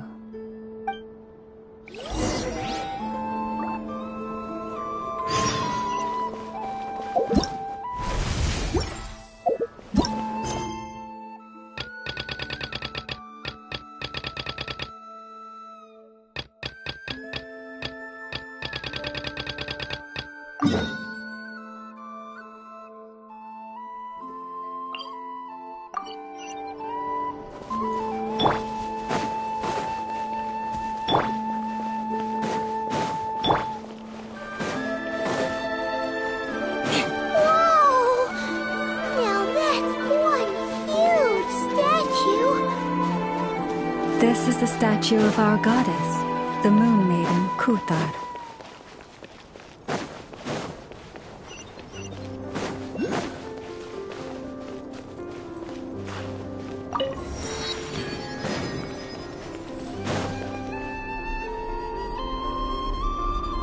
Wow! It's spectacular! Kuthar was born here on Hisi Island around 500 years ago. As it just so happened, a priestess of the Frost Moon Scions witnessed the moment of her birth. Instantly realizing that this was the prophesied rebirth, she quietly recorded the event and carved this statue to honor that miracle. According to legend, Kuthar's birth was accompanied by the sudden appearance of many Kuhenki, who wove the moonlight that bathed her into silken vestments fit for a goddess. Hey! It's like it knows we're talking about it. From that day forth, the Kuhenki have been regarded as Kuthar's familiars. Some believe that their habit of guiding travelers to hidden treasure stems from an instinct. The same one that not only drives them to protect the moon goddess, but also to make her smile. After all, according to the records, Kuthar always looked lonely as she gazed up at the distant moon.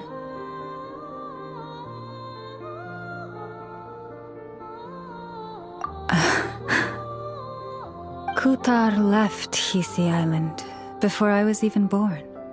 According to the previous moon chanter, the goddess was angered by our people's greed, and that is why she left us. Where did she go? No one knows what happened after she left. But just a few months ago, after those 2 ancient moon's remnants fell from the sky, she was spotted on Hisi Island once more. And the Fatui have been harassing and threatening us ever since. Judging from what they've said, our moon goddess is actually their missing harbinger, Columbina, the damselette. The damselette? But isn't she number 3 amongst the Fatui harbingers? So she's actually the moon goddess. Why would she join the Fatui then? That too is a question I've struggled with. But even at the best of times, understanding other people's choices is difficult, let alone those of a goddess. Plus, forgive me, there I go again, rambling on about our history. But you came here to ask about the sacred relic, didn't you? Honestly, Paimon's not sure which part she's more curious about now. Since ancient times, the Frost Moon Scions have had in our possession a special fragment of the ancient moon's remnants. A piece in which I sense a power unlike any other. Successive generations of moon chanters have all detected a divine presence within it. We call this unique remnant the Moon Marrow. We heard you can use it to see what happened in the past. What is it in particular that you seek from the past? Well, basically, to cut a long story short, the traveler here is actually from outside of Tibet. Oh.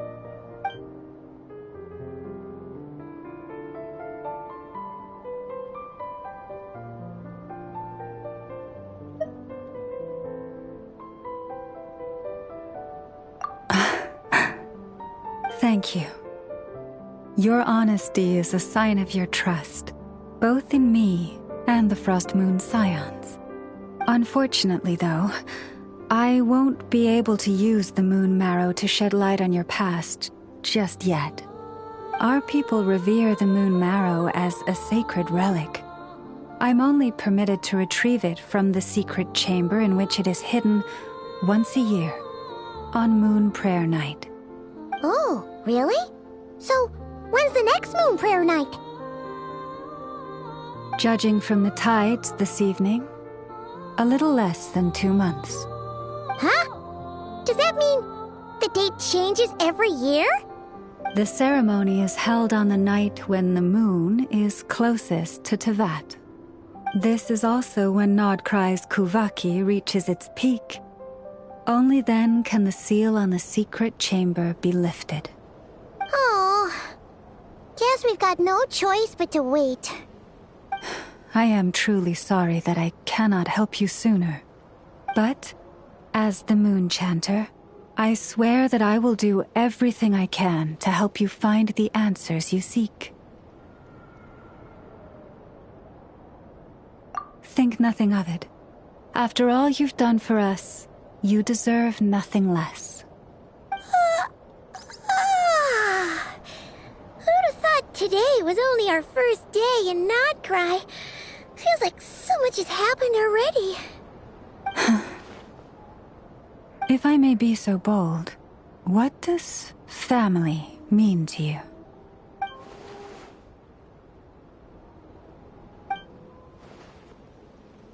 If you are aware of something, a secret that could hurt your family, would you be honest with them? Or try to hide it?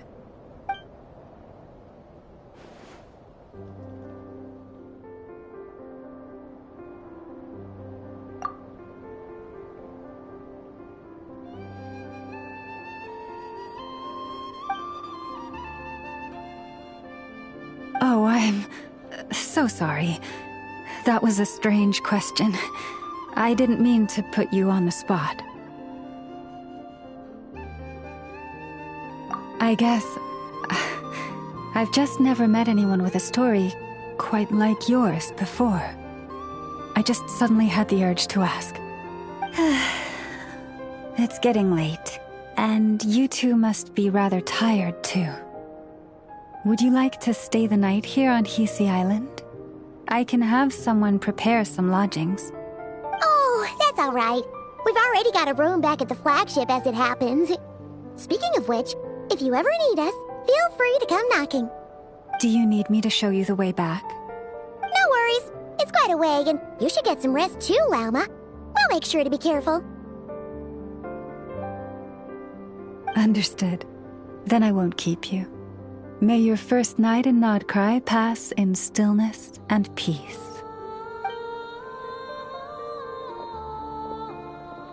So, what you thinking? Sure was an eventful day, huh? The good news is, we're not at a dead end in the search for your spaceship yet. We can always learn more about this place while we wait. The usual drill, huh?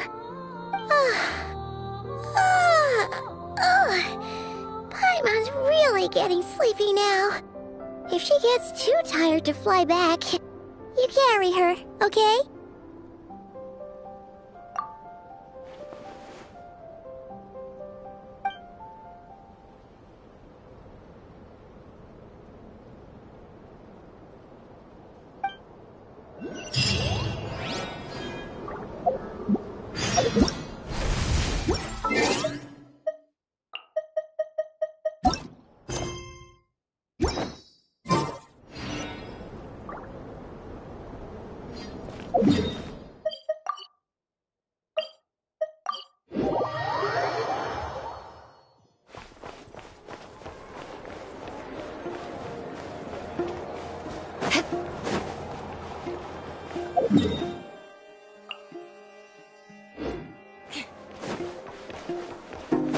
More speed.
Hey, what are you doing here?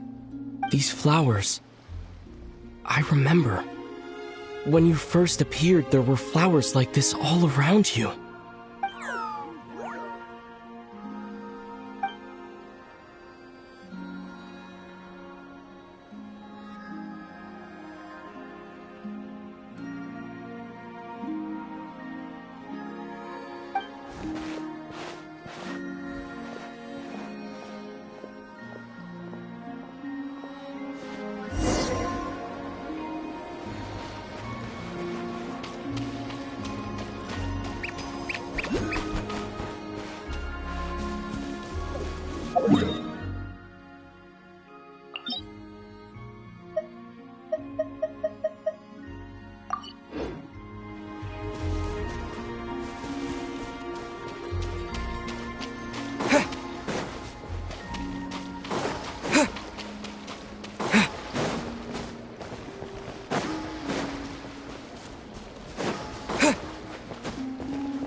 Hey, what are you doing here?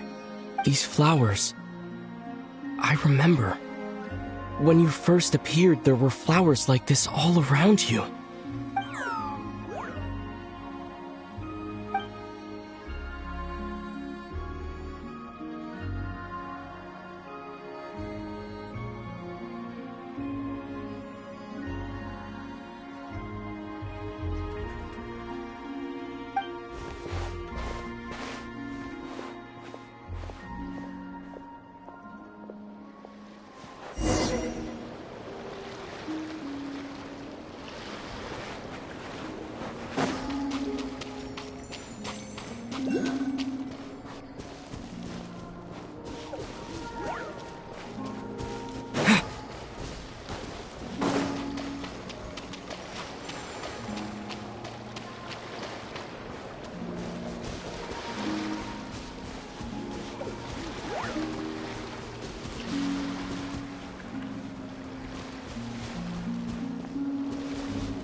Who goes there? How did you get in here? I am but a passing traveler. I followed your song here. I'm very sorry if I've intruded. Akuhenki. She brought you here.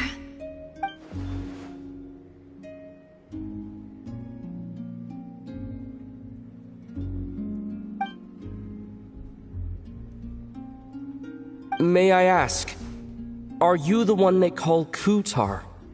And the harbinger that the Fatui refer to as the Damselette? The Fatui? Are you here at their behest?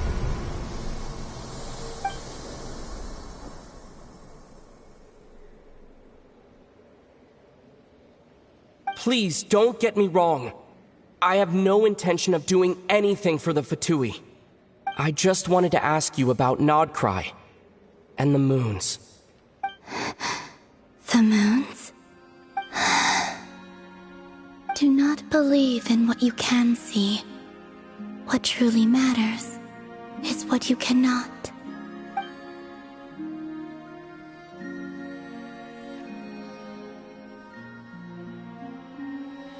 What do you mean?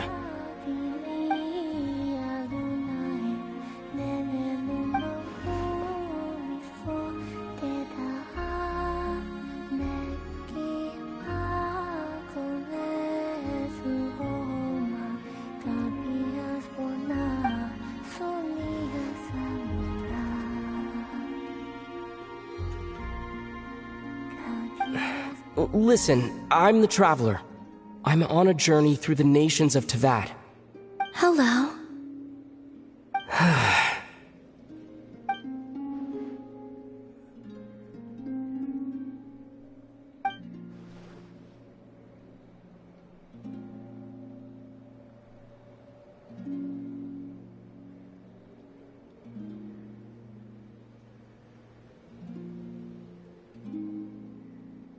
Could you tell me your name? Columbina.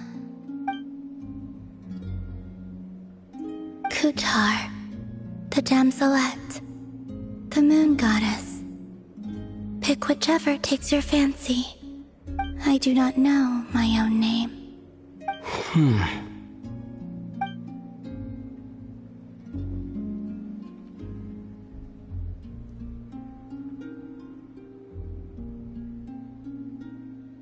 Then, Columbina.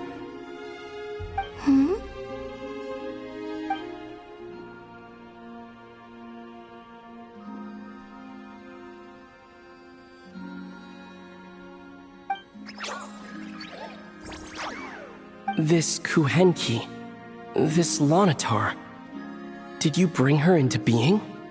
Come here, little one.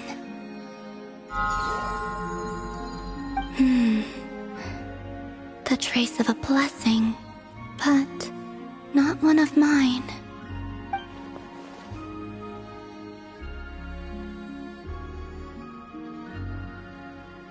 People always assume I can do many things. Assume I have done many things. But I haven't. All I ever wanted was to.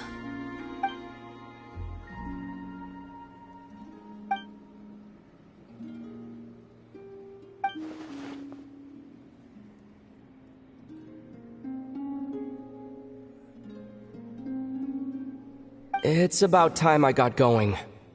I'm very sorry for disturbing you today.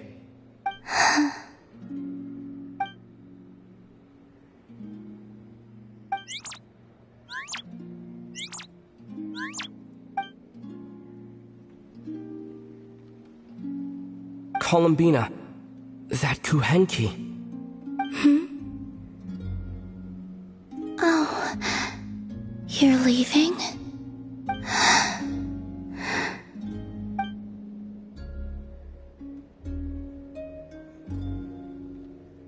Go then.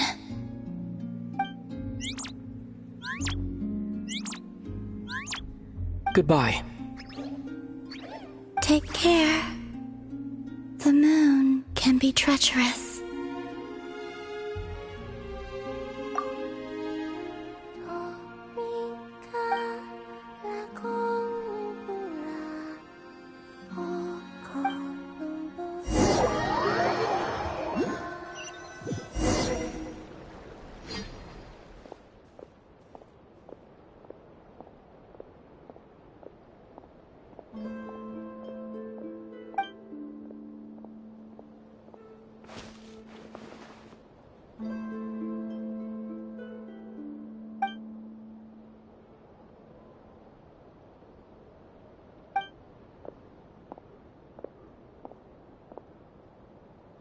Wait, is that...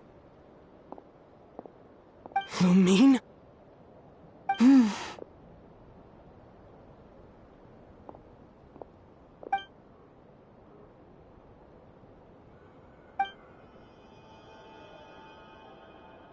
Lumine!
Ether, it's you.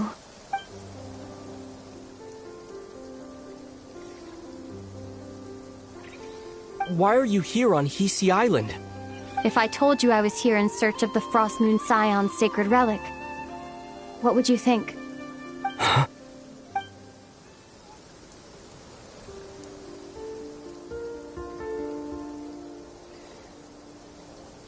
Are you also here to uncover the truth about our past?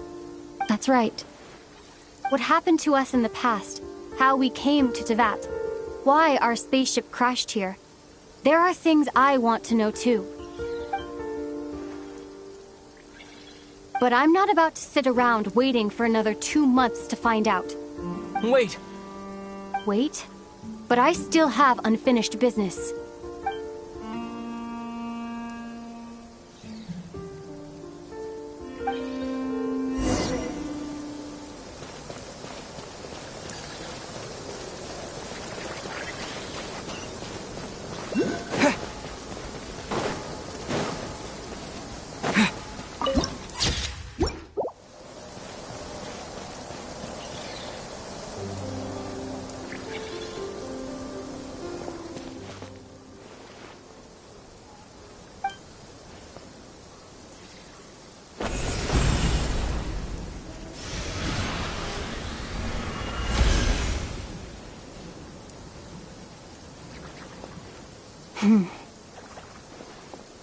Hold on a second.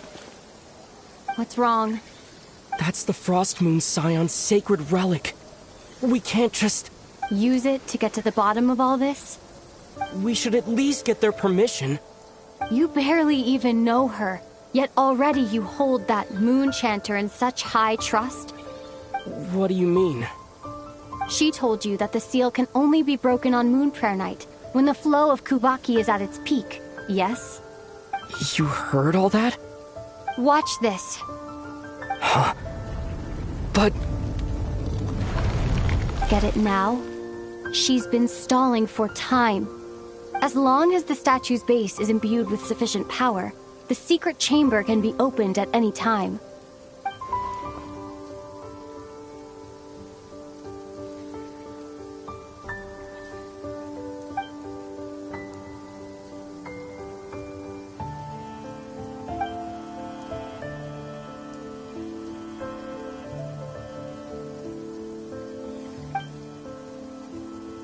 Is it such a sin when I don't put all my cards on the table for you, but not when someone else is doing it?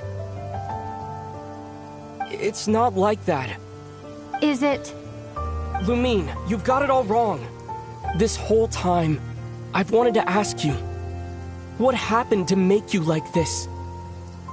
I admit, I've been having trouble accepting it.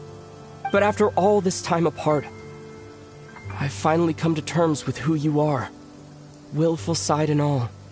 I trust you. I still do. Through all the worlds we've traveled, you've always been there by my side. If there are things you can't explain yet, I can wait while the journey goes on. I'll wait as long as it takes. Until the day you're ready to talk. Ether.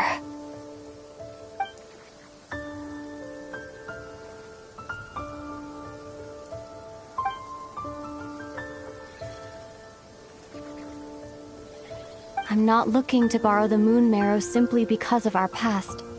It holds answers about the very origins of Teyvat. I've always believed that if you want the truth, you have to see the whole story for yourself.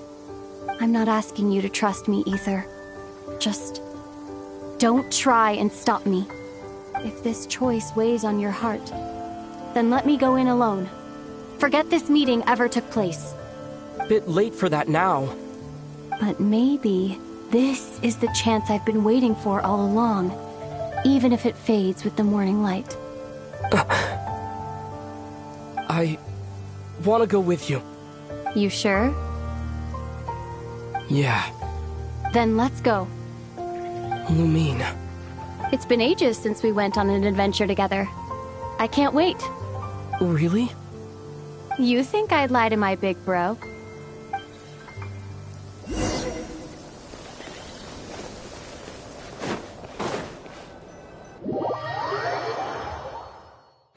From what I understand, the path ahead is likely to be full of trials and challenges. A deterrence against intruders, and a test for those who truly seek entrance. I doubt the two of us will have any problems. I agree. Still, if we get separated, things could get tricky. Best we move together and watch each other's backs. Even the sound of your footsteps takes me right back. As a warrior, as a traveler, as my big brother. Looks like this is the first trial.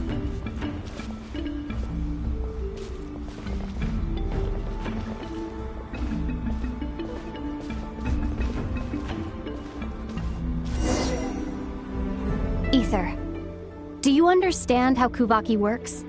How it exacts force through push and pull?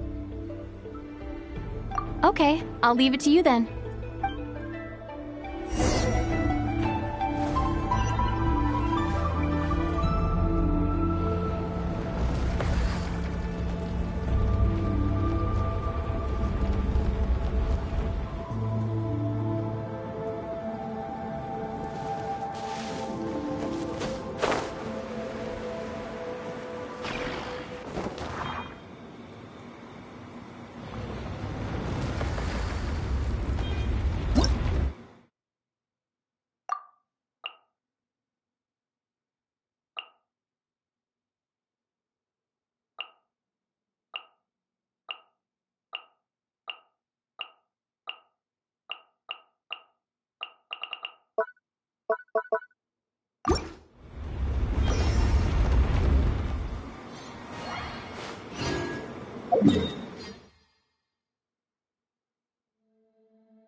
This should help Lumine get across.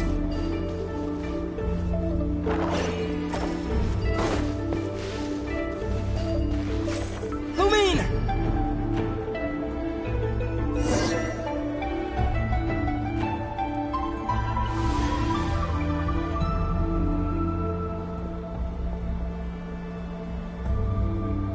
We make a pretty great team, huh? Just like the old days.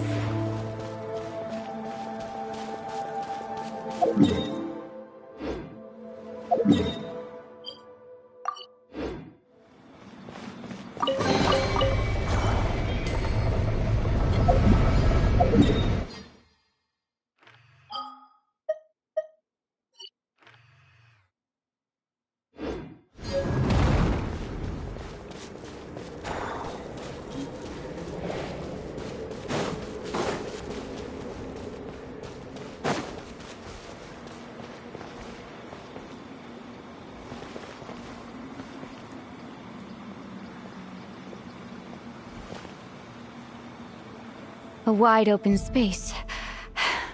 Must be in for a fight.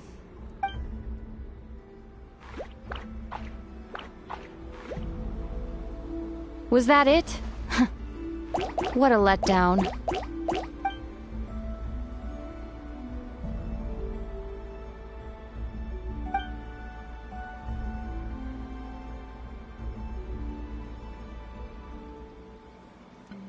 Ether.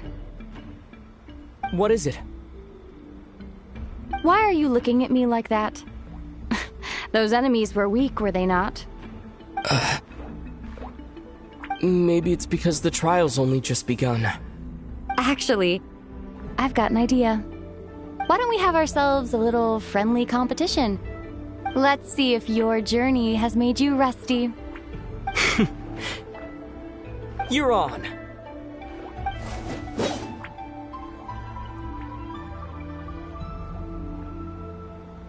I won't lose to you, Lumine.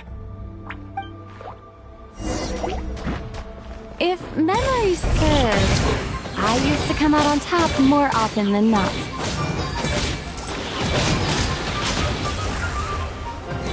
You sure you're alright? Seems your memory's slipping, Lumine. Save it. We'll know who's stronger soon enough. Let's see what you've got.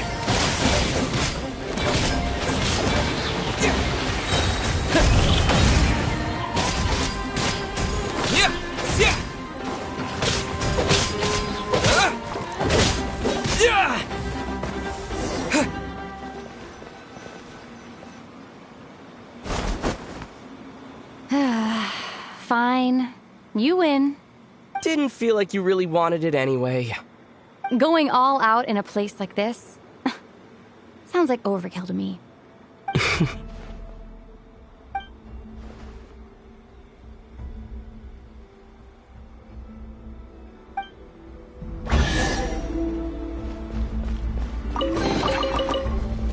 Let's keep moving.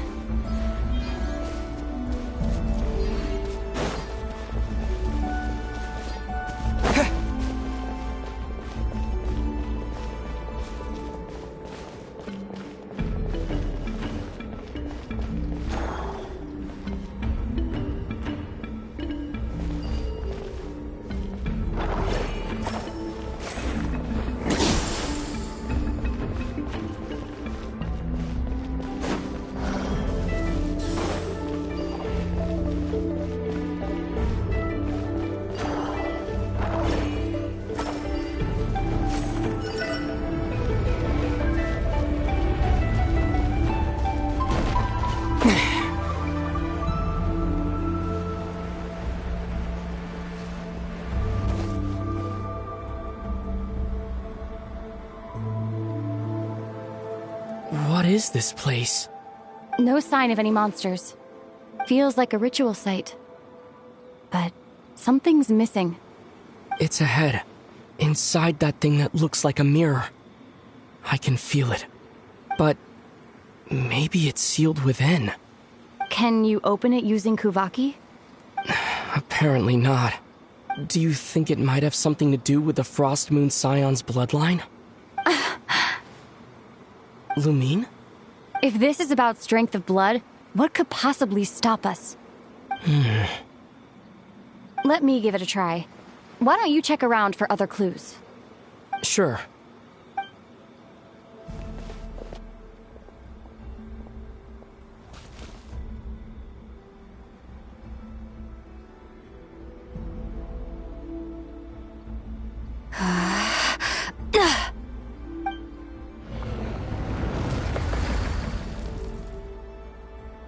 Found it.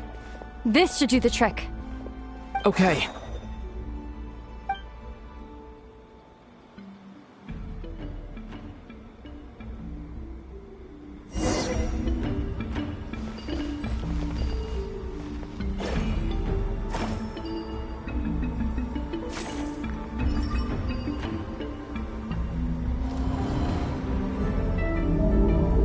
Yep, that got a reaction. That's one down.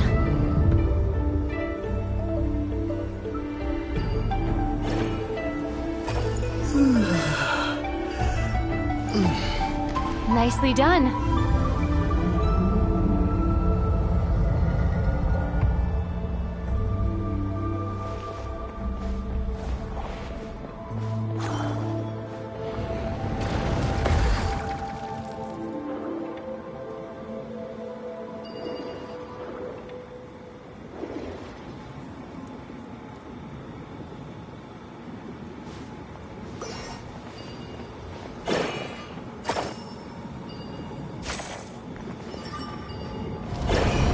Got this. One more to go. Good work, Ether.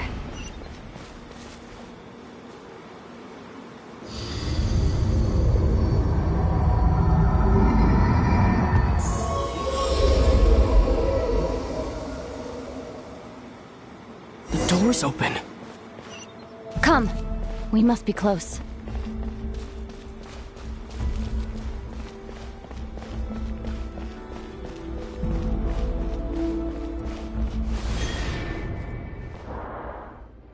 on your toes now. Have you considered that I might be the more experienced between us? Is that so?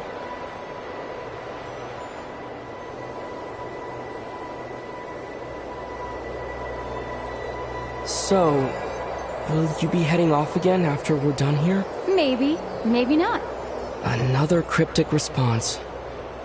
Don't worry about things that haven't happened yet.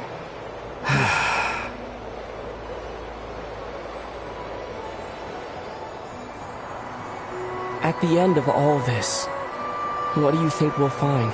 Whatever it is, we can handle it. What about the end of our journey? That's not something we need to worry about right now.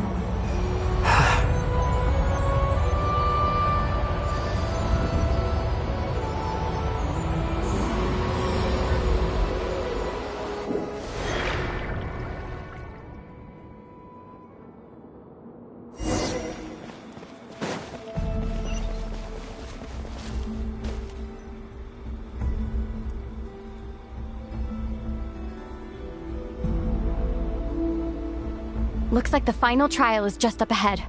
Ready for battle? When have I ever not been? What's wrong? Going on an adventure with you, side by side, it's been so exciting. But at the same time, it just feels surreal, I guess. Maybe because it's been so long. You know, this is only the second time we fought together since the day we both woke up in Tevat. Maybe that's it. Ether, let the light of our blades come together once more, just like they did in the past. Lumine. This is a night of miracles, an adventure that belongs to us. Let's not weigh it down with worries and regrets. This is our adventure.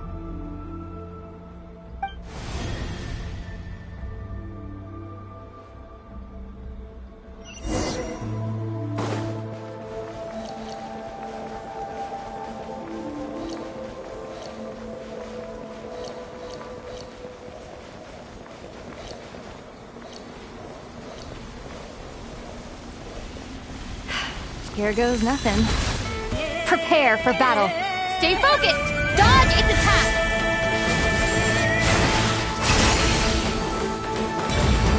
Don't forget to heal yourself!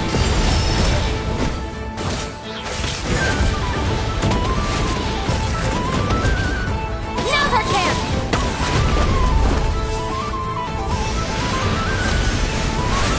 Watch out!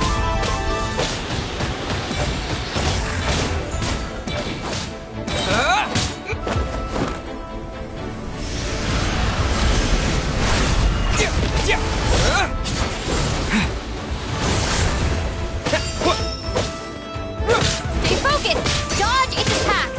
Time for the finishing blow!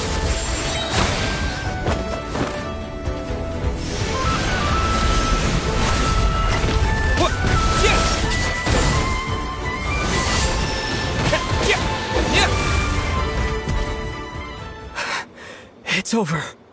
Nicely done. Flawless execution. Couldn't have pulled it off without your backup. Not too shabby at all. As for what you were saying, yes, I should have come to see you earlier. Or at the very least... Spent more time with me going on adventures like this. Something like that. Instead of just running off and expecting you to follow my trail. Wait a sec. That's not an official apology, is it? That goes without saying. Come on. Time to claim the treasure we came for.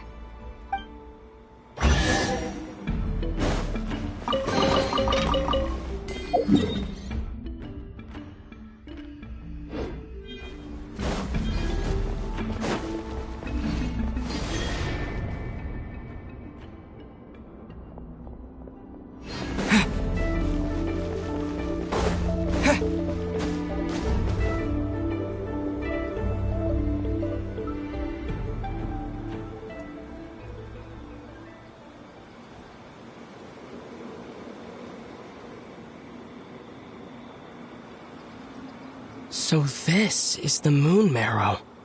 The treasure we've been after. Go get it for me, Ether. It belongs to me.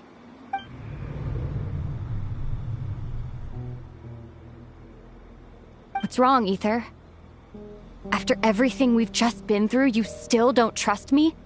Don't you want to know the truth too, just like I do? Rest assured, I'll share the truth with you afterwards. Now, go bring it to me.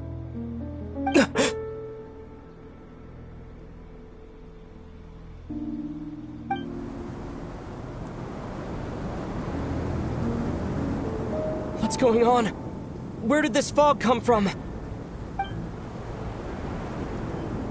Lumine!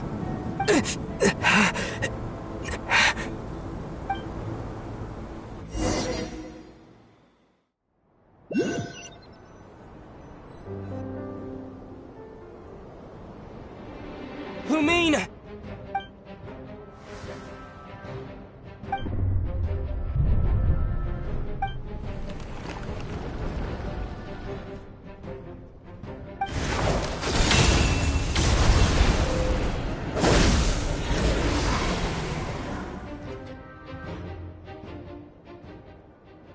Lumine!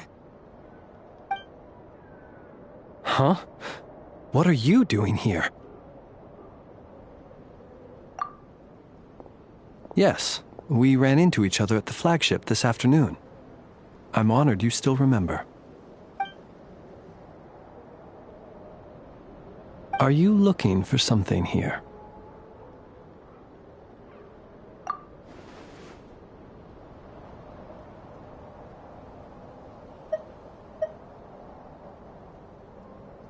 And you just happened to end up surrounded by the Wild Hunt.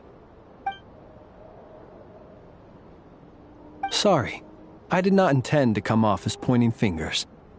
Indeed, perhaps our courses of action do not differ so greatly.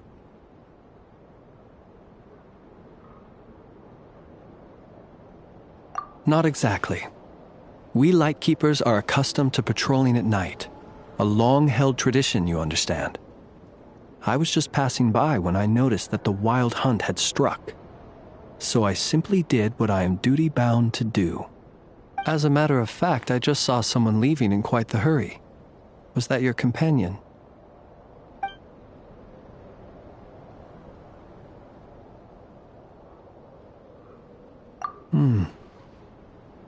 Perhaps I should take my leave now. After all, my patrol isn't over yet. Nodcry is a dangerous place to be at night.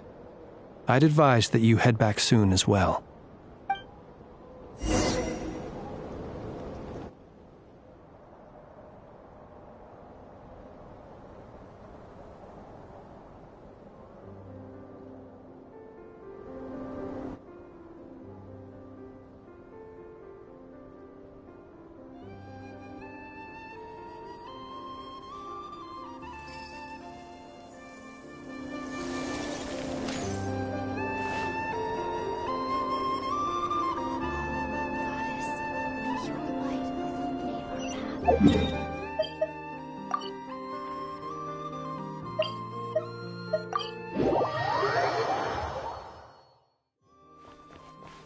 More speed.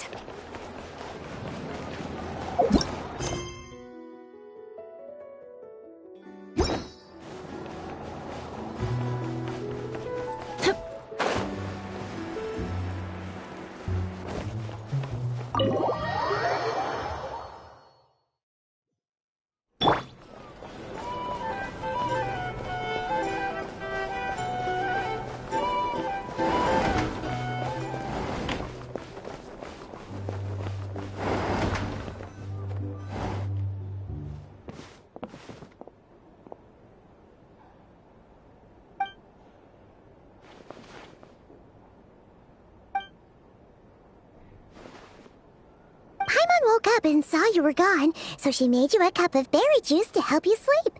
Her own secret recipe. When you get back, drink it up and go get yourself some rest.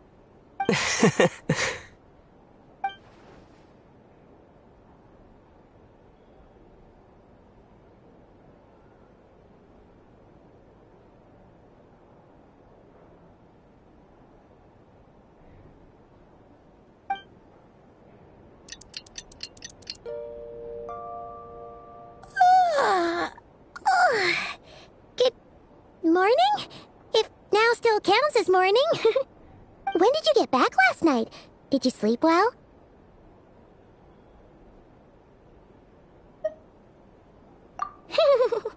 Good to hear. So, where'd you wander off to on your midnight stroll? Anything interesting to see in Notcry at night? Oh, really? Come on, don't leave Paimon hanging. All right. Guess we'll have to feed your stomach before we feed Paimon's curiosity. Let's go grab something to eat while we talk.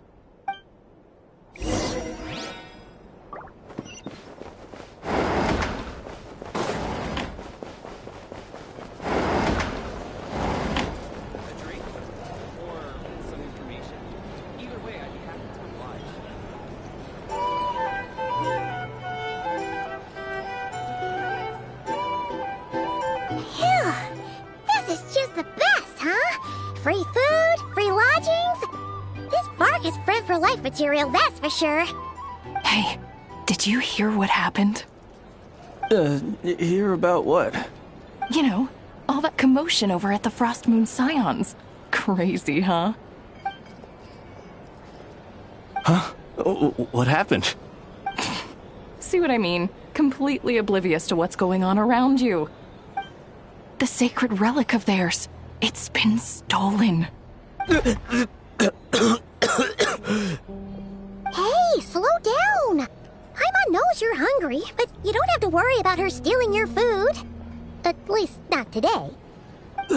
What? Was it those Fatui? No idea, but the news has already spread right through Nasha Town. What did their high priestess... what did they call her again? The moon... something... Anyway, what did she say about it?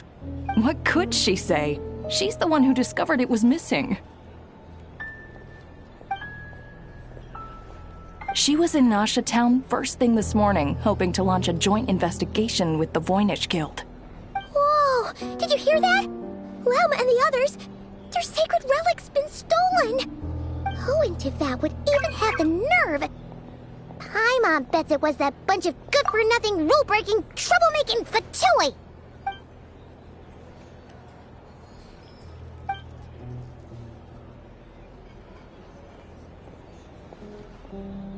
Huh? What's wrong? You feeling okay? A joint investigation? Good luck getting any takers.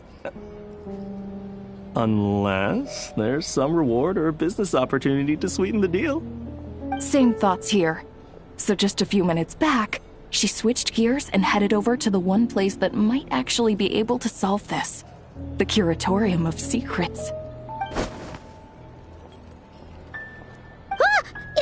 You scared, Paimon! What is it? Huh? Okay, just... Hey! Paimon's not a baby, you know! Quit pulling her arm! Our drink recommendations? Here's the thing.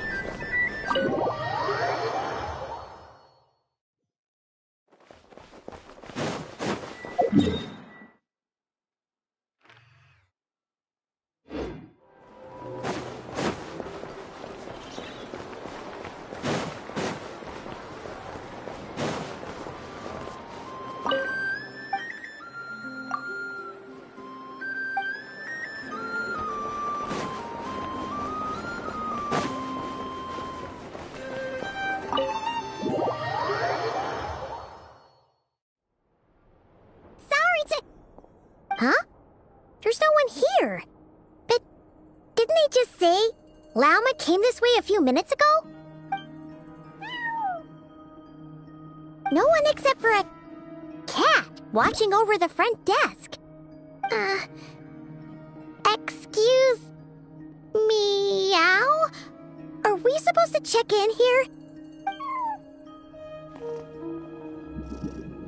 No idea what that means. Is this Lauma's personal receptionist or something? Pretty sure she'd be the only person who could actually understand it.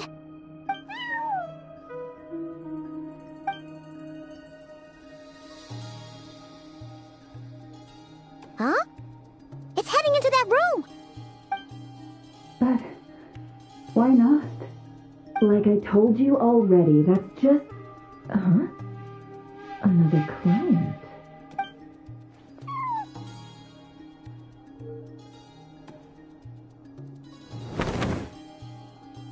Ah! So, you were in this room the whole time? Something I can do for you? Traveler. Paimon. Oh, you're acquainted then? Yes, they visited Hisi Island yesterday. We had dinner together. Allow me to introduce you. Traveler, Paimon. This is Nefer, boss of the Curatorium of Secrets.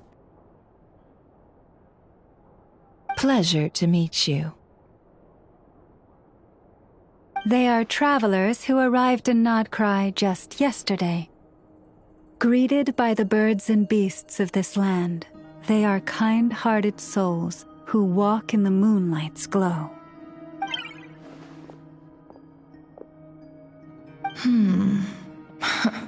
Interesting.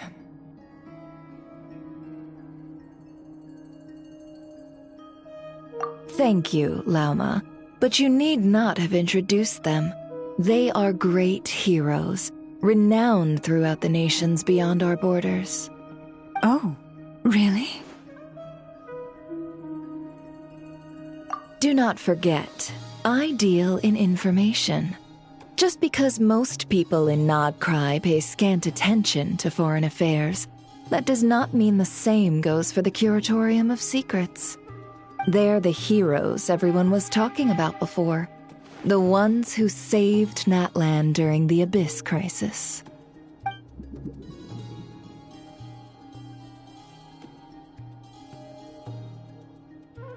I see. We Frostmoon Scions seldom leave our domain, so I had not heard of your heroic deeds. Please, forgive my ignorance. It's no big deal. We were hoping to keep a low profile anyway. If we had to list all of our titles and good deeds, we'd be talking till sundown, and then some. Huh? What's wrong? Still not feeling great? So, what brings you both to the Curatorium today? Oh, so basically, we were just eating when we overheard people talking about how the Frostmoon Scion's relic had been stolen, and then he dragged Paimon over here. I see. Ah, I see. So you came over here because you were worried about Lauma. A combination truly befitting of great heroes. Strong at arms and pure of heart. In that case, Lauma, I've got a suggestion. Why not ask these battle-hardened heroes to take the commission for you? Honestly, it's a little beyond the means of such a modest establishment as ours. Your modest establishment? Unable to handle a commission? You just don't want to take it, do you? You're right. I do not. What kind of commission is this? Surely it's not to recover your stolen relic? Yes, that is it. Recovering the relic is both my duty as a moon chanter and a step toward fulfilling the promise I made the traveler, to help uncover the truth of the past. But Nefer has already declined our commission multiple times. And yet, just as it always has, the moon will continue to illuminate the sky above the Curatorium. Come night or day, may the moon goddess keep you. Enough of that.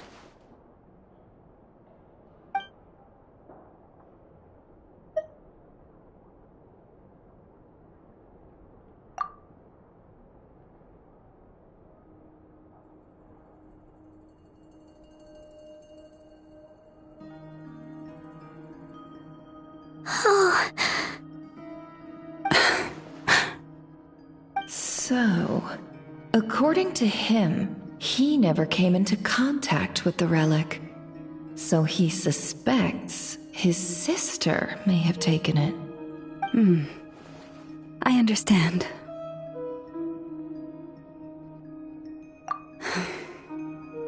The Frostmoon Scion's secret chamber has remained hidden from the world for generations. But the reason outsiders are forbidden entry is not only to prevent theft. Within the chamber lie ancient trials, challenges designed to test the worthiness of those who enter. To intrude without rightful cause is a most perilous act indeed. So please, don't be too hard on yourself. The fact that you made it through those trials proves your right to stand before the relic. To put it simply, the Moon Marrow itself has deemed you worthy. No. Your honesty tells me everything. You never sought to take the Moon Marrow for yourself. As for what happened at the end, I suspect the chamber's protection mechanism may have been activated. Among those who entered the final chamber, there was either someone with impure intent, or else an abyssal presence. The Abyss? Perhaps that's why, then. Either way, the Moon Marrow was taken. And I believe you. So the problem remains the same. I need to recover our relic. See? Didn't I tell you it would all work out in the end? But before everyone starts celebrating, forgive me for asking just one more thing. Are you absolutely sure your sister took the relic? What do you mean? Weren't they the only ones inside at the time? Who knows? Think about it. After your sister broke the seal with abyssal power, what was to stop someone else from following you in there? In theory, nothing. And as it just so happens, I received a tip-off from one of my sources earlier this morning. Word is, today of all days, the Fatui suddenly called off their search for the relic. What? Huh? Why? Well, either they woke up this morning and suddenly decided they'd lost all interest, or... Exactly.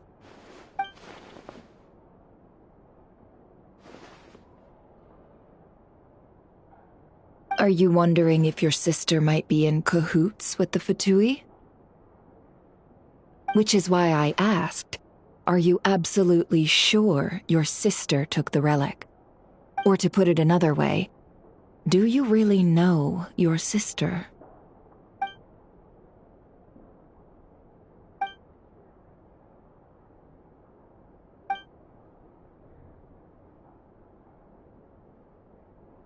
In other words, it's highly likely that the Fatui already have the Moon Marrow.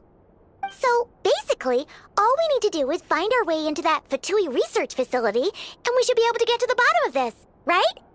Congratulations, you've found your answer.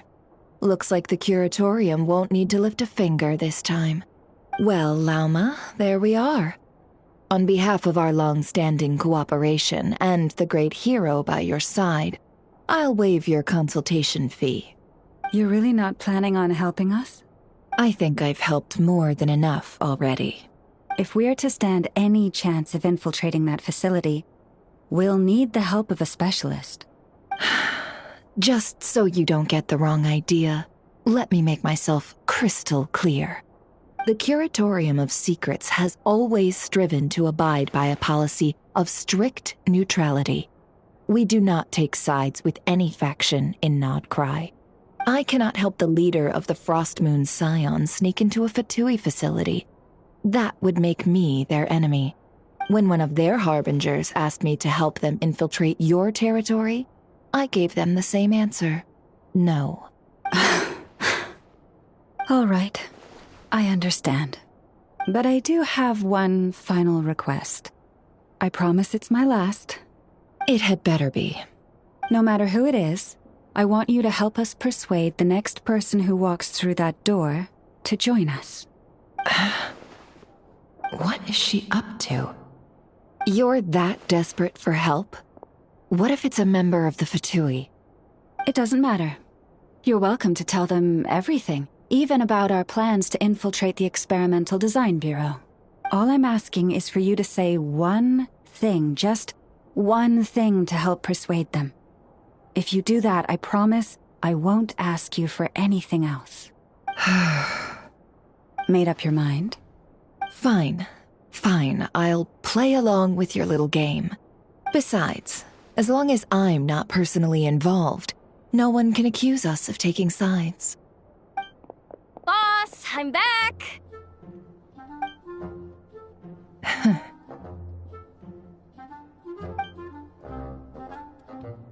You won't believe the luck I've been having today. Remember you sent me to find that runaway cat, yeah?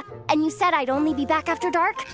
Well, guess what? Right after I left the house, this big ibis flew over and the missing cat was right in its claws. And once it got close, it loosened its grip and...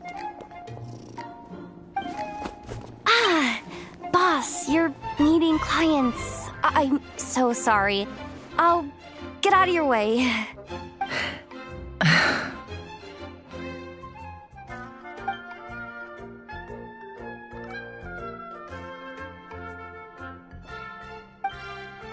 Yehoda, dear, come here.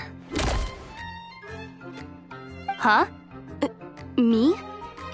Is something the matter? Oh, hi there.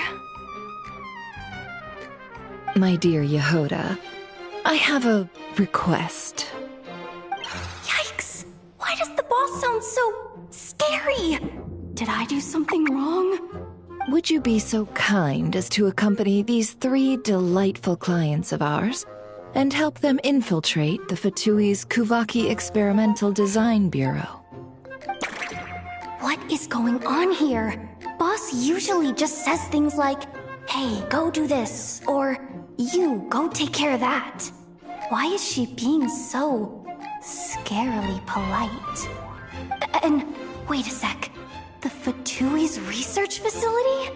That's basically a death sentence. Made your mind up yet, my dear?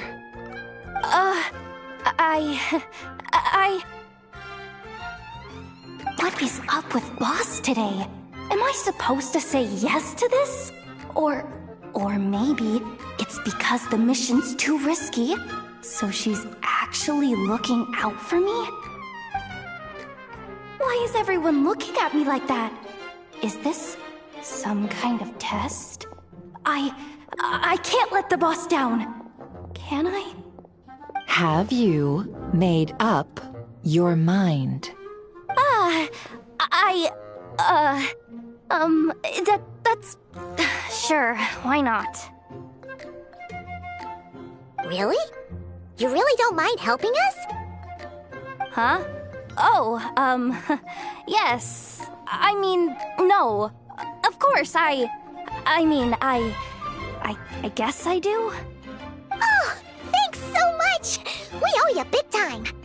On behalf of the Frost Moon Scions, too, thank you, Yehoda, for your help. What the? Seriously, what just happened? Why does the boss look so fed up? Oh no. Was I supposed to turn them down? All that mentoring, time spent teaching her how to deal with different factions. In one ear and out the other. Never. You got what you wanted. You promised that was it. I know this goes against your principles. I won't forget the favor. Trying to get me to change my mind now? Of course not. I just wanted to say thank you. So, thank you. Oh. Yehoda, we'll leave the planning to you. Let's discuss the details elsewhere. Huh? Oh, okay. Oh, what have I gotten myself into? Oh, by the way, Yehoda, before you go... What is it, boss? You're fired. Huh? Effective immediately. As in, this exact moment. The curatorium will take you back, of course, but only once you've completed this commission for our 3 clients. What? Is there some issue? Well, here's the upside. Without me taking a cut from your commission, you'll earn more. Seriously? Can someone explain what's going on here?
you sure Yehoda's alright? She looked totally crushed just now. She'll be fine. She's just in shock. But one thing's for sure.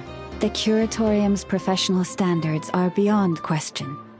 The fact that she only requested 1 day to prepare says it all. As an apology, I'll ask my animal friends to help her out more often in the future. Also, thank you for being honest with me. It means a lot. Was it really, though? As far as I see it, trusting your family is never wrong. In this case, let's call it a misjudgment. But the truth is, we all make mistakes every now and then. What matters is how we deal with the consequences. So, in return for your sincerity, there's something I'd like to share with the two of you as well. Oh? What is it? Perhaps it is something best said under the moon's gentle light. Would the two of you meet me on Hisi Island tonight? Oh, it does sound important. You're right, there's too many people here. Somewhere quieter makes a lot more sense. Thank you both for understanding. Then let us meet beneath the moonlight.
Time to scout.